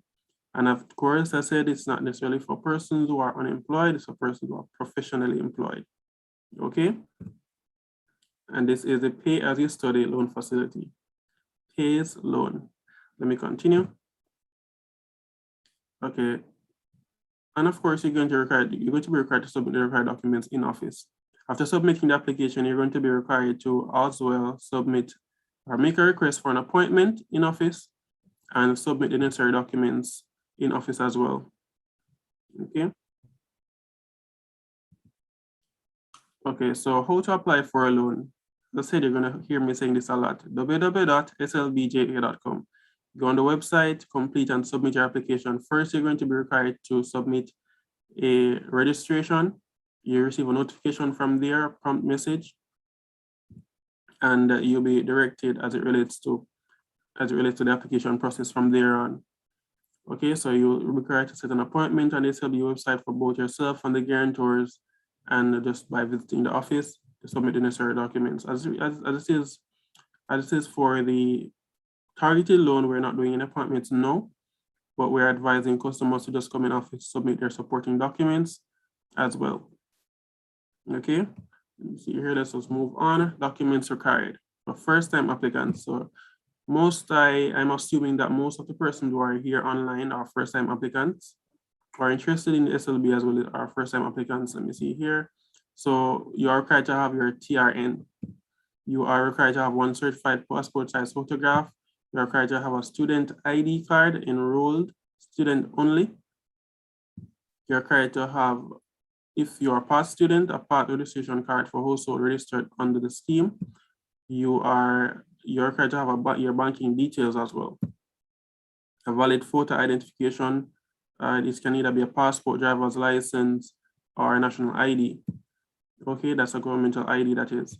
So those are some of the required documents. And if you need me to repeat them further on the presentation or at the end, I'll be happy to do so for you. Okay, so the income verification for all employed members of the household is also required as part of the required documents. So basically need the supporting documents to what you've submitted in the application itself. So you complete from section A to K. And what we're asking for basically, and when you do, or for some persons who have submitted the application, if you notice, we're just asking you for the supporting documents to what you have submitted on the website, okay? You can still go on the website and submit your application. As I said, the deadline is not yet, okay? So we do need your acceptance letter as well. It has to be unconditionally approved. As it relates to the transcript, this is for persons who are transferring where applicable, as I said, as seen here. It's for persons who have been to another school before and transferring into UA, or even so they can even be repeating this year, the first year, okay? Or even the second year. So signing of contract documents after being approved for the loan. Okay, so we're gonna have some contract documents for the student and for the guarantors to sign. They are also listed. They will provide it on the website for the student for the student to download and provide to the guarantors for them to sign, have to be certified by JP in the event that they're not going to be in office to come in off to submit it on the behalf of the guarantor, that is. Okay. So the signing of the contract documents are going to be done between the applicant and the guarantors.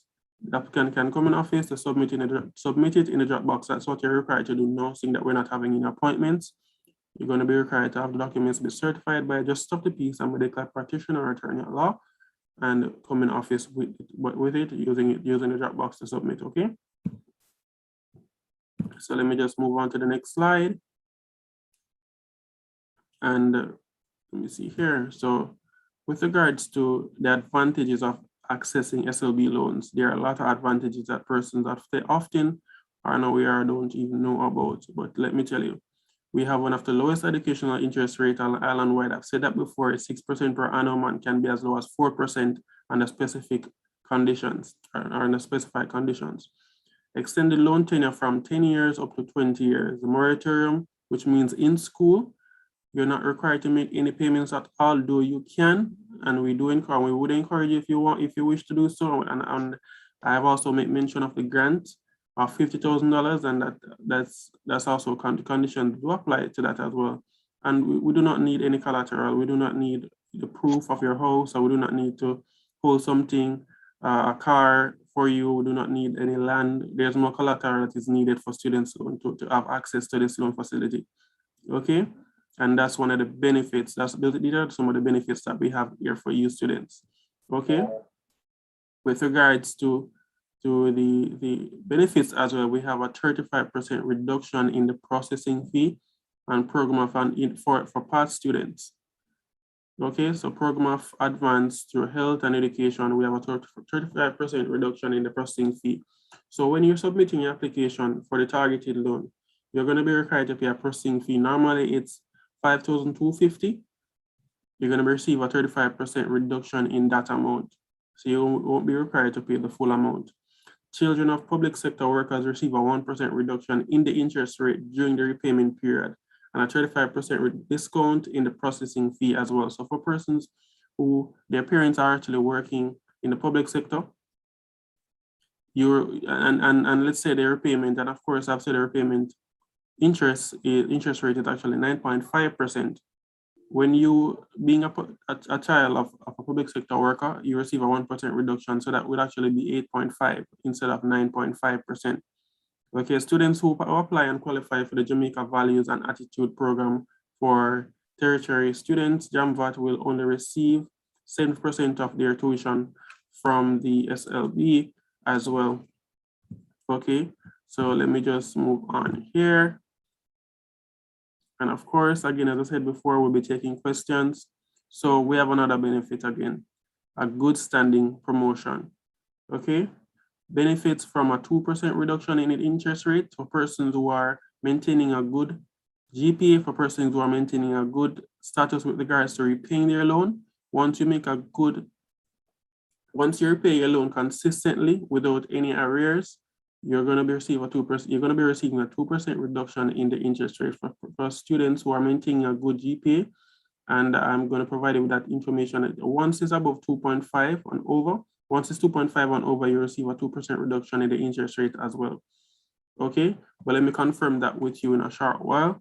So the interest rate can be as low as, so for example, in moratorium, which means while you're in school, the interest rate is actually 7.8%. Now, when you maintain a good standing for the first year or even your second year, you're going to be receiving a 2% reduction in interest rate. So that means it will actually be 5.8% instead of 7.8%.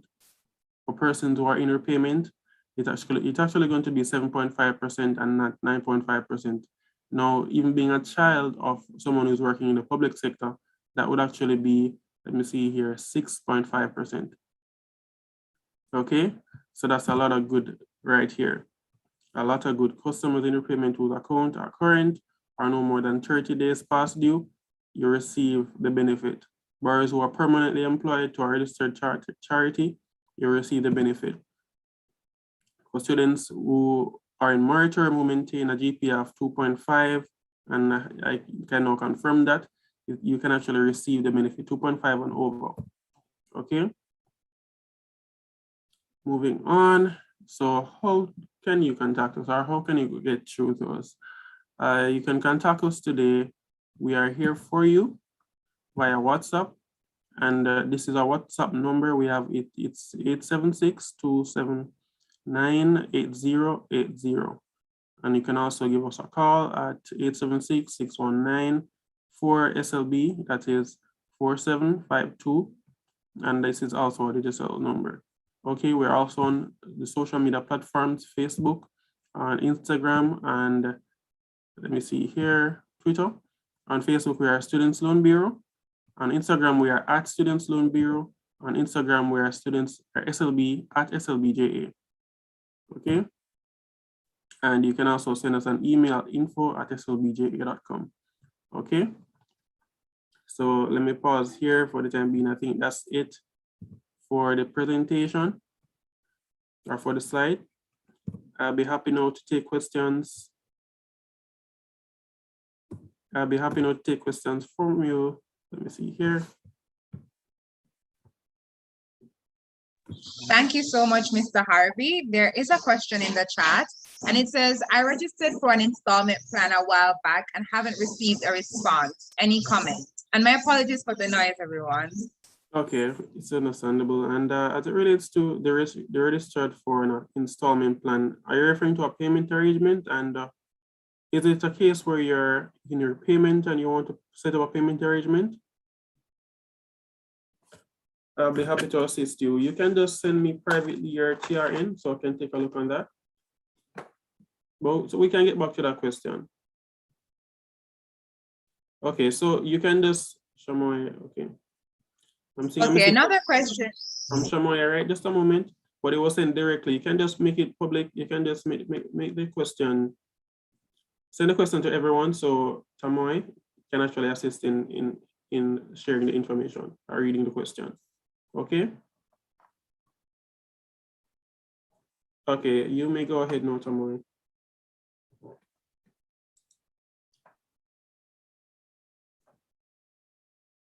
Mr. Harvey, could you please repeat, please? I'm sorry, I didn't hear so well. Okay, I was saying that I was asking them to send a message to everyone to assist with you having reading the questions so that everyone can actually benefit from it. Are you hearing me? Yes, I'll send you the question. Okay. I'm seeing a lot of questions coming out. That's great. Okay, so in the meantime, I'm gonna try my best to answer a few questions that I'm seeing here in the chat. All right, someone says, I feel like I know how to finance my education. No, that's great. Let me see here, grateful for this session. Okay, Chris Grant, homework, assignment, help service are great, means to earn money. Do you have more information else? Okay. Okay, let me see here. Sir, I have a question. Okay, I'll come back to that. Let me see here, Shamoy, right? Good afternoon. I had applied for a loan to a tertiary institution and was pre-approved prior to getting accepted in UAE. How do I go about successfully changing my tuition amount, the name of the institution? Okay, so what you'd need to do, Ms. Wright, is submit an acceptance letter at the customer service department, and we will make the necessary adjustments from there on.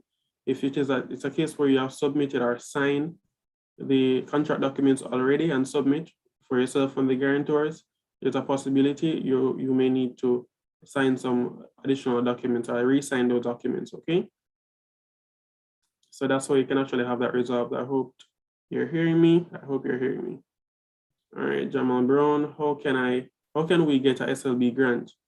Well, you benefit for the grant. First and foremost, you have to be an applicant. You can go on after submitting your application, you can first put a letter in writing to state your needs, and we will come in office to submit that on the second floor at the public relations or the marketing and public relations and public education department, and we will process that granting it for you. Okay, and of course, I said conditions apply. Let me see here. Yes, sir, for nursing. Let me see here. Another question. Okay. Chamoy, are you able now to go ahead with the questions? Hi, Mr. Harvey, just having a little bit of challenge on my end, so I wasn't able to assist you as I would have wanted to. You could repeat now and just allow me to help you where I can. Okay, so I'm at this person saying, okay, I'm just gonna read this particular question that was asked from Kezia. Forgive me if I didn't pronounce it right. Kezia Nita. It says, if we are approved for the full amount of the tuition for the year, however, okay, if we are approved for the full amount of the tuition for the year, however, some funding was received from external parties, would SLB only disburse the balance, or would the full amount be credited to the student's account? Okay, so what we normally do is that we have a memorandum of understanding with the school. So whenever you receive a scholarship, the school that would actually return, or it's good that you actually make us be aware, or let us be aware and speak with the school, and the school actually return some of the funds, the balance to us. So we wouldn't send, so in the event that you receive a scholarship, the scholarship would actually be applied to your account or toward your tuition. The balance would actually be returned to SLB. Okay. Okay, let me see here.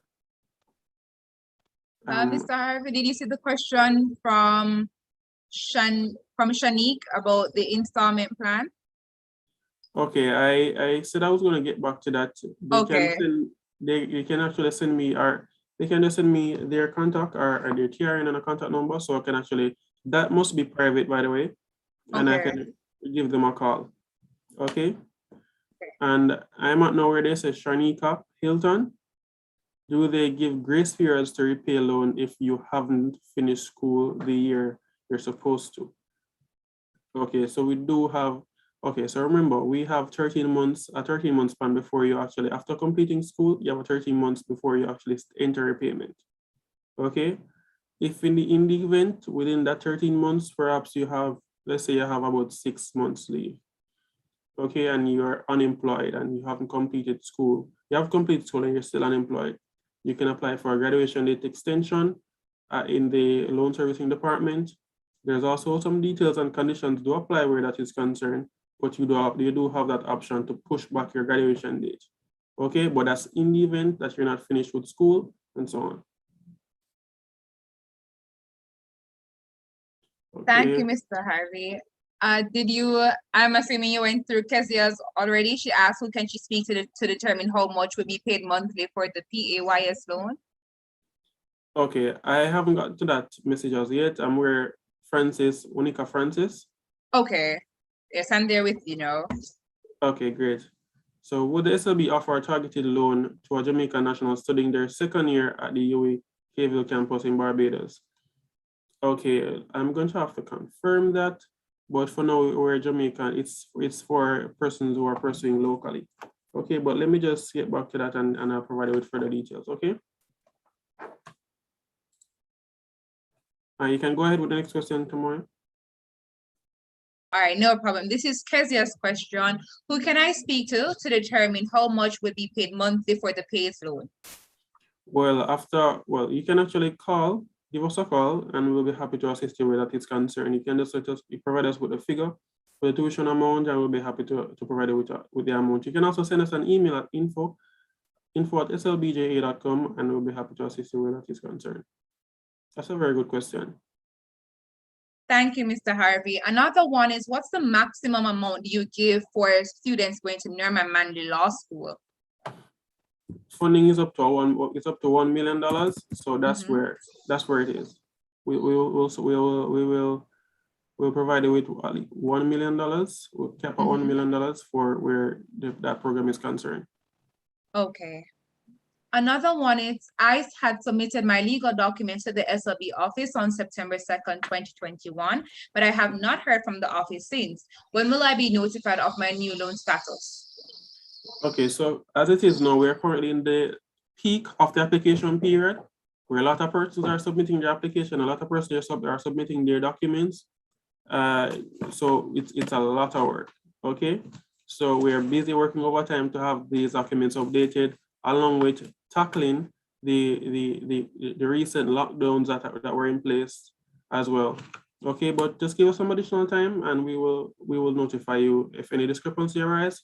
And providing that you have completed your application, we're in receipt of all the required documents and the fees, we will contact you and let you know also.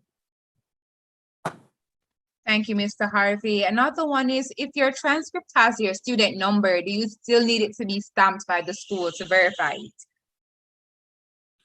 We can, well, we do accept the unofficial transcript for the time being. We can. Okay, thank you so much, Mr. Harvey. I think we've completed all of our questions, but of course, everyone, please feel free to put your questions in the chat. And you can also reach out to Mr. Harvey at the numbers that were provided if you have any other further questions that you would like to be answered. So Okay, thank you so much. One more thing, with regards to Shanique Hunter question regarding the installment plan, it seems to me that that's a payment arrangement, and I'm not sure if you're in dialogue with anyone in regards to that. I hope you would have been in dialogue with your assigned load servicing officer. They can actually have you to shed some light with regards to that. Okay. Thank you, Mr. Harvey. Could you also just put back the contact details in the chat so persons could reach out in the event that they had missed it? Okay, hold on, please. Let me just in the chat. Yes, you could put it in the chat, please. Okay, let me just take this information by Shanique Hunter. Mm-hmm. Let me see here.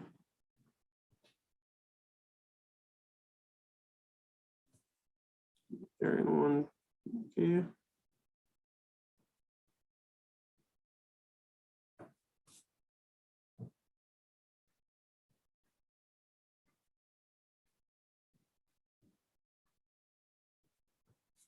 Okay, so let me try and share screen again.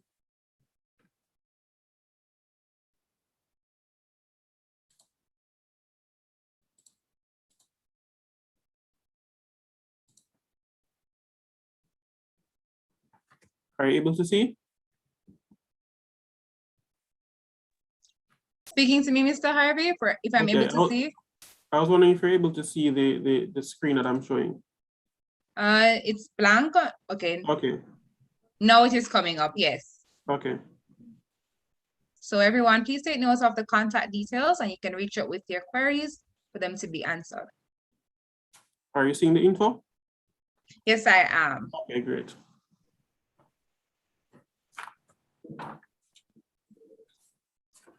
Another question, Mr. Harvey, are part-time students covered by the Student Loans Bureau? Part-time, yes, we do, but conditions apply where that is concerned. We do have persons who are pursuing their part-time studies that we do assist on an annual basis. Okay, thank you so much, Mr. Harvey. Thank you so much for your presentation. And ladies and gentlemen, of course, please feel free to reach out if you have any other questions. Now, just before we go to our last presenter, we have to have a giveaway. You've been so attentive this entire time. You've been listening, you've been taking pointers, you've been participating in the chat. I think you definitely deserve a reward. Now, I'm going to ask you to raise your hand first, and I'm going to ask my host, the rest of the persons who are acting as host and co-host to assist me in identifying the person who raises their hand first. You'll be acknowledged, and this is a credit giveaway. What is the name of the platform that Janae uses to generate income to help finance her? Okay, so, oh, that was so quick. Yeah. That was so quick. Now, I saw Mario McLeod's hand first. Anybody wants to, not anyone, but Jamel, could you also verify if you saw his hand first? I saw that hand go up first. All right, so I'm gonna acknowledge you, Mario. You can unmute your microphone and go ahead with your response. Okay, that's correct, Fiverr.com. So we reach out to you on Zoom with your phone giveaway. So phone credit giveaway, sorry. So congrats, Mario. Now, we're gonna have another giveaway, so don't worry, still be eager. I'm gonna give you now an opportunity to just breeze off a little bit because we have to get ready for our next session. And this speaker is going to be giving a virtual presentation, so it's already recorded, and I'm going to be able to present that, but I'm going to give you a little bit of information about who she is. Our fourth speaker is Joanique Tennant. Now, she is a Jamaican freelance communication specialist and certified digital marketing guru. With over 1 year of freelancing experience and approximately 100 projects completed to date, she has amassed earnings totaling to the equivalent of 1 million Jamaican dollars. Having collaborated with clients worldwide, the now 22-year-old endeavors to, through her experience, embolden a generation of Jamaican freelancers able to enjoy the possibilities of financial freedom. I'm going to go ahead and I'm going to share the video presentation with you. So just give me a minute, please. I'm going to share screen.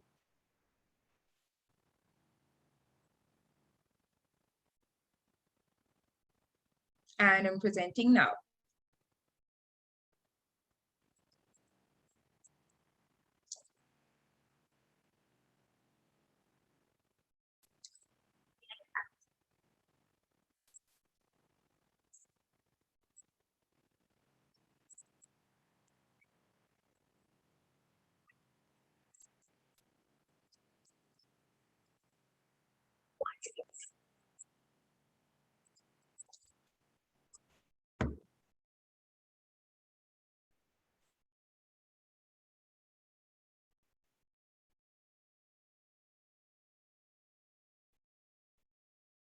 My apologies, I'm hearing that you're not hearing sound. I'm going to do that again. So just give me a minute, please. Okay.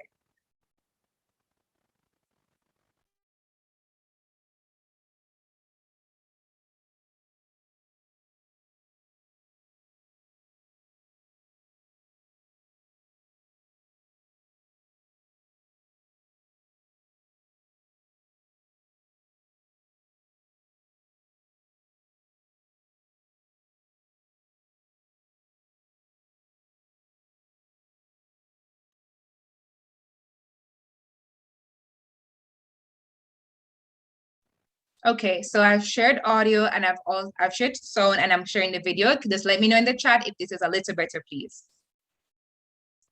Good afternoon, everyone. My name is Joanique Tennant, and I am a freelance content writer and digital marketing strategist.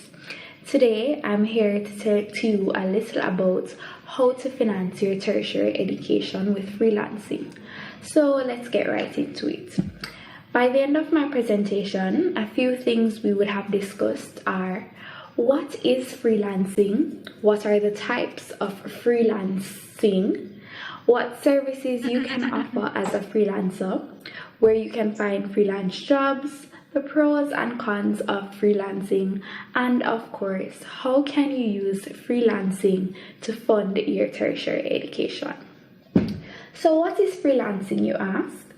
Well, freelancing is a contract-based profession where an individual uses his or her skills and experiences to provide services to a number of clients without committing to a single employer. So for example, I am working with Flow, I'm working with Digicel, I'm working with all these different companies, and I have no allegiance to any particular company. What are the different types of freelancing? So there's part-time freelancing and full-time freelancing. Part-time freelancing is freelancing that is done on a very small scale, where the freelancer generally uses freelancing to supplement their daytime income. So a person can have a 9 to 5, but they do freelance projects on the side. Whereas full-time freelancing is, as the name suggests, freelancing where the money generated from freelance projects is an individual's only or main source of income. What services can you offer as a freelancer? Now, the freelancing landscape is very wide. Almost any service can be offered as a freelancer. However, some of the most common services include content writing, video editing, translation, transcription, virtual assistance, proofreading, social media marketing, voice acting, and tutoring.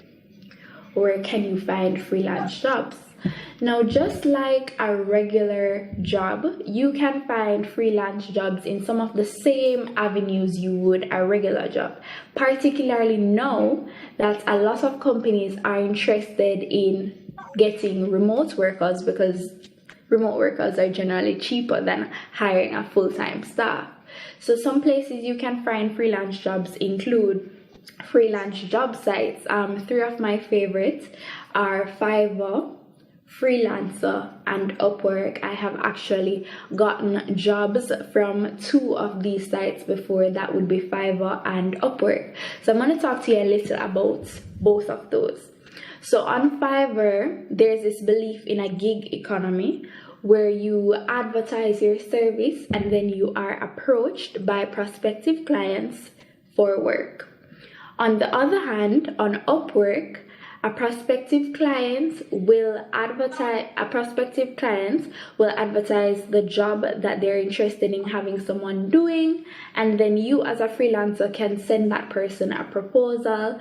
If they're interested in you, they may ask you to do an interview, and then you'll end up getting the job. Moving on, in addition to freelance job sites, you can also find freelance jobs on Facebook groups. Now, I know a lot of us are not necessarily that into Facebook anymore. When it comes to social media, we tend to prefer Instagram and Twitter. But over the years, Facebook has really grown into a niche market where like-minded individuals can connect. And so as a freelancer, you can join freelance groups that are dedicated to whatever freelance services you offer, and through that group you can find jobs and meet prospective clients. In addition to Facebook groups, you can also find freelance jobs on LinkedIn. Now, I don't think at this point in time I need to tell any of you that you should be on LinkedIn. LinkedIn is the social media of business professionals. It's the best place to be if you're looking for a job, because this is where companies are, this is where HR managers are, this is where recruiting personnel are. So LinkedIn has this feature called the LinkedIn jobs, where you can state to LinkedIn what kind of jobs you're looking for, whether you want it to be freelance, whether you want it to be in freelance writing or video graphic designing, that kind of thing. And you can set up notifications so that when an employer posts a job that you may be interested in, LinkedIn will send you a notification so you can apply for it. Outside of LinkedIn, two other ways that you can obtain freelance jobs are through freelancer referrals and sending cold emails. So freelancer referrals generally work if you are already familiar with a particular freelancer. So let's say I am a freelancer with experience in freelancing, of course, and I am aware that you are trying to get into the freelance market. Now, the service I offer is content writing. I may have a clientele already, but the truth of the matter is there are gonna be some times when a client may reach out to me and I'm just so swarmed with work and I'm unable to accept it. In such a moment, if I am aware that you are looking for a freelance job and I'm aware of your capabilities, I could recommend to my clients that they work with you instead. So you'd end up getting that job through my referral. In addition to freelance referrals, as I said before, there are cold emails. A cold email is where you as a freelancer do your research on a company and you identify some shortcomings of that company and you reach out to them via email explaining how the service that you offer could assist them in overcoming these shortcomings. For example, let's say you're a social media manager. You're looking at a company's social media page and you realize that it is lacking. You could reach out to that company and say, hey, well, I can help to boost your followers, I can help to boost your engagement, I can help to boost conversion by using the following strategies, and this is the kind of money that I would charge you in order to do this. Now that you know where you can find freelance jobs, let's talk a little bit about the pros and cons of freelancing.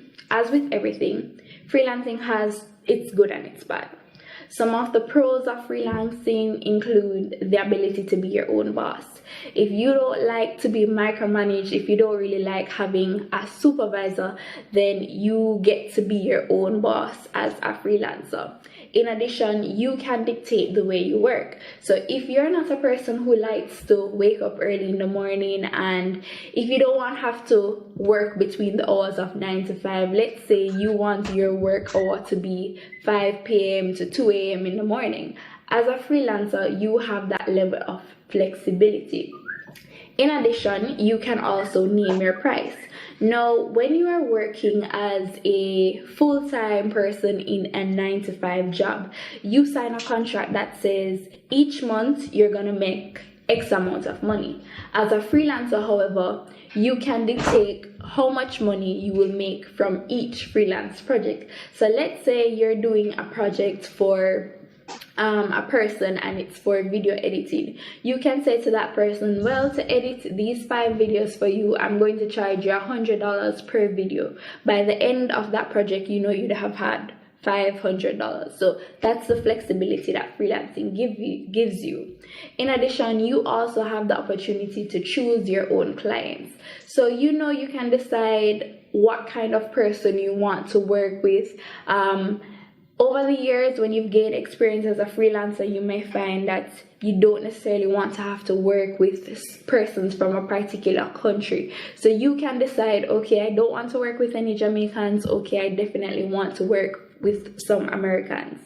In addition, freelancing gives you an unlimited earning capability. Now, because you are paid on a project by project basis, you can basically gauge the amount of income you earn each month. Let's say you have a goal of earning a $5,000 a month. Based on how much you charge for your services, then you know how many projects you would need to complete in order to earn that $5,000, and you would be working towards it. Now, all of that said, freelancing does have its cons, and these cons include the fact that it can be very time consuming. Oftentimes you'll find that a freelancer works a whole lot more than the average person in a 9 to 5, and that's because they set their work hours. Because they're working with these multiple clients, they basically are working around the clock, especially for persons who are doing it full time and are trying to reach a particular target of how much they want to earn for the month. In addition, freelancing is also lacking in benefits. As I would have mentioned before, a lot of employers are very attracted to the idea of having freelance workers because the kind of benefits that they have to offer a full-time employee, such as health benefits, vacation leave, pregnancy leave, all those things, freelancers aren't given those things because freelancers work on a project by project basis and they don't have any guiding rules from a company or anything like that.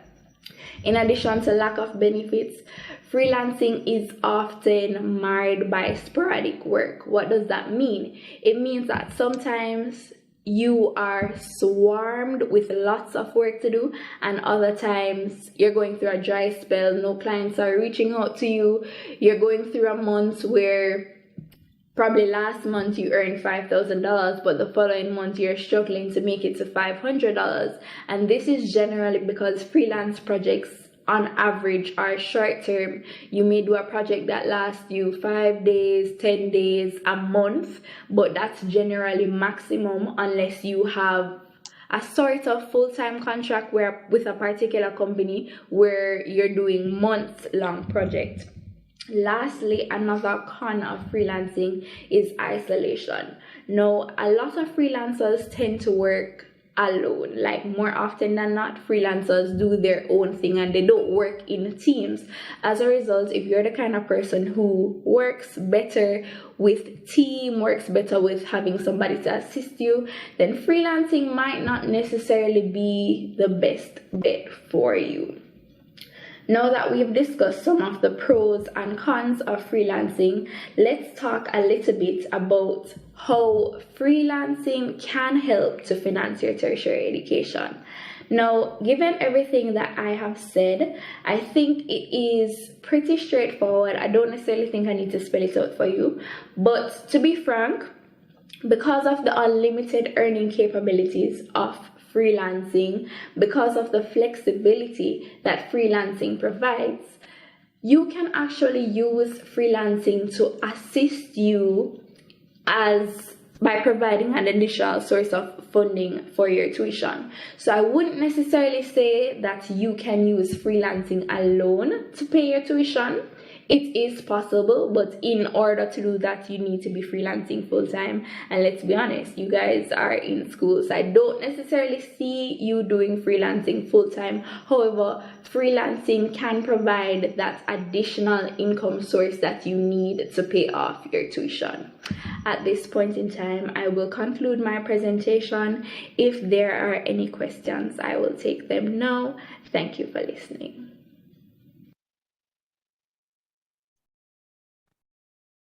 And there you have it. That was Wanique's presentation.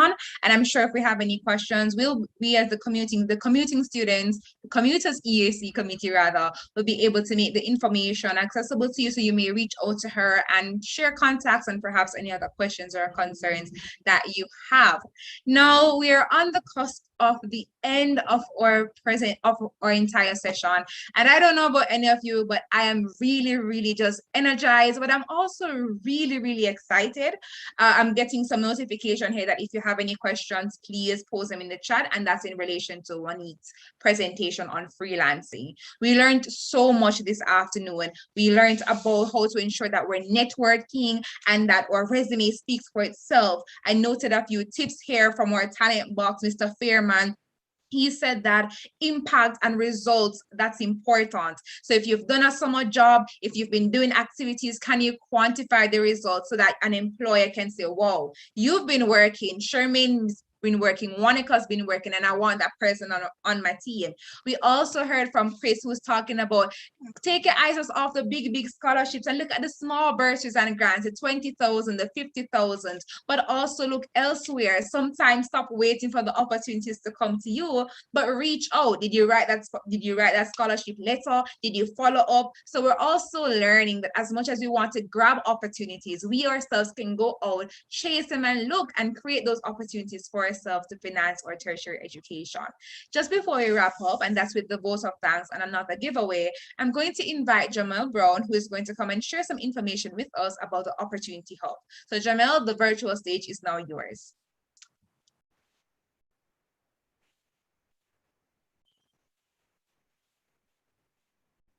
Jamel, are you with us? All right. Not sure if Jamel is having some issues. He's here. You're muted, Jamel. All right, awesome. Good day, everyone. My name is Jamel Brown, your Commuting Students External Affairs Chairperson for the academic year of 2021 to 2022. I decided to throw this event today, I keep this event today to help students, because I was once a student who was struggling. So I decided to keep this event to share the tips, the know-how, so persons can utilize them to have to further their education, because I don't want anybody to take no leave of absence this year, no withdrawal, no dropout. You are going to be here today. You are going to make that a success. You are going to continue. You are going to prove persons wrong about you who thought you couldn't make it so far. So I come here today with another surprise, something that is epic, something that I've been working on, the committee and students have been working on as well, and the office. And I'm grateful for the team. So I'm here to share. I'm going to share my screen so you guys can see the good news.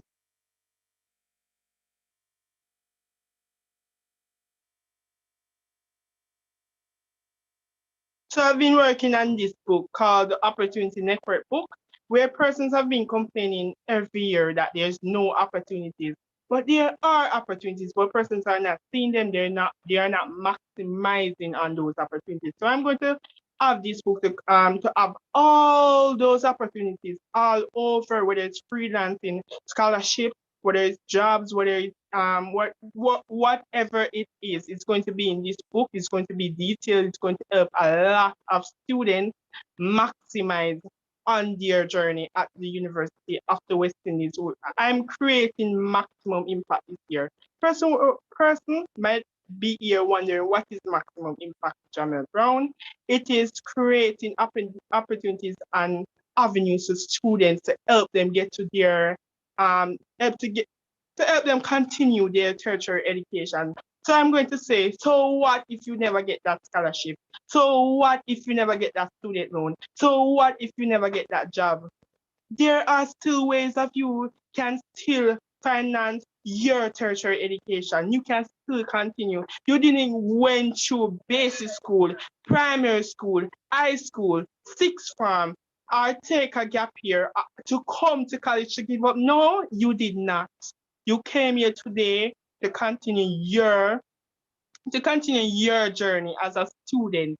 And I'm here for you. I'm here to help you. This year, I'm going to do this book. It's coming out very soon. I'm going to do this book and release it to give students an insight on what it is to get scholarship opportunities, freelance opportunities, and jobs, as I mentioned before. Apart from that, I will try and do some scholarship platforms next year when a scholarship season is open, because scholarship season in Jamaica is from January to August. I'm going to try to do a platform next year to help students to maximize on scholarships, because it's here, but persons are not utilizing these opportunities. And let me tell you something, every mickle make a muckle, and that's it today.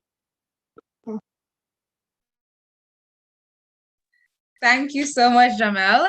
And you got all your encouragement there. He's telling us that we're going to get an opportunity hub. We're going to get information and insight on how we can secure the bag to finance our tertiary education. So thank you so much, Jamel. And I know the students are looking forward to it. We have a question here. And I think since Wanique is here, she can definitely answer it for us, because it's in relation to freelancing. Just give me a minute, please. So in regards to freelancing and tutoring, what would be the best way to start a business like that for someone who has never professionally done it before? All right, good afternoon, everyone. Can you all hear me? Yes, we're hearing you, Monique. All right, excellent. So in response to that question, my advice would be to first become very clear about what it is that you would offer as your service. So is it that you're going to be a math tutor, an English tutor? Once you figured out the subject area that you're going to be offering your tutoring service in, give some thought to how much you value your time and how much you think your time is worth, because that is what you're going to use to price your service. How much time are you willing to dedicate to this? And then once you're clear on your pricing, whether it be in Jamaican dollars or US dollars, whatever it is, you're going to start advertising your service to your network. So get the word out, make sure that your family and friends are aware of the service you're offering. Also ensure that your social media persons are also aware of it. And then you want to join a freelancing platform that allows you to advertise your service, something like Fiverr.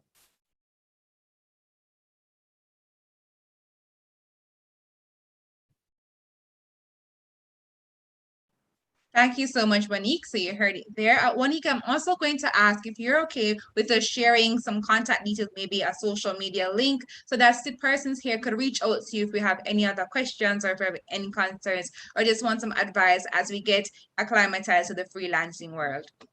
Okay, so the best place that I'd advise you to reach out to me is on LinkedIn, and my name on LinkedIn is Wanique Tenant. You can send me a connection request, and in that request, just post your question, identify yourself as someone from this webinar so that I can get back to you. Other than that, however, you can email me at wanique.tenant@yahoo.com. I'm going to put that in the chat. Thank you so much, Monique. Now, just before we go, we have one more credit giveaway, and it's a really random. I think this question, someone had to be listening for this one. So can you just tell me, raise your hand here, one important thing that you left this session with, one important thing that you learned, perhaps it's something new. Okay, I saw Zane or Zane's hand first. You can please correct me, and I'm going to identify you. You can go ahead, Zane.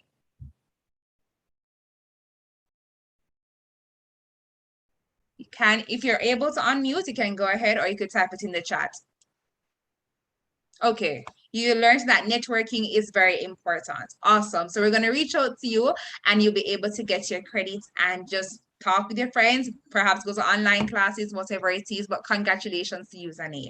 Now we're at the end of our presentation, Know How to Finance Your Financial Education.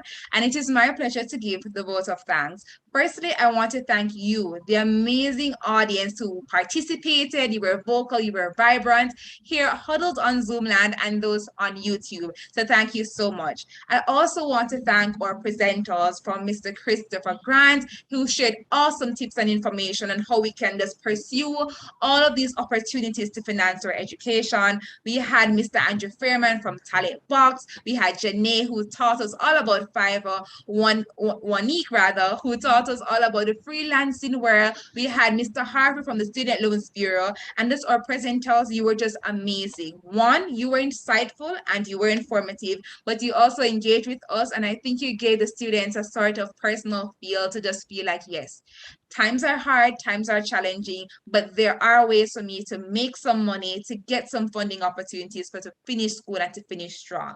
I also want to extend my gratitude to the Commuters EAC team for one, conceptualizing this amazing event and asking me to moderate. I think this is an example of visionary leadership and opportunities that we give to the students for them to have it, run forward with it, and just do what they can with it and just excel. And finally, I just want to thank everyone who worked hard to make this session possible. All the persons who were on Zoom, facilitating the chat conversations, every bit of hard work, we absolutely appreciate it. And it was my pleasure to be your moderator for this afternoon. So I'm Tamoy, Madam Roy Campbell, Guild Faculty of Law Representative and Mona Law Society President, and it was my pleasure to moderate the Know How to Finance Your Tertiary Education session.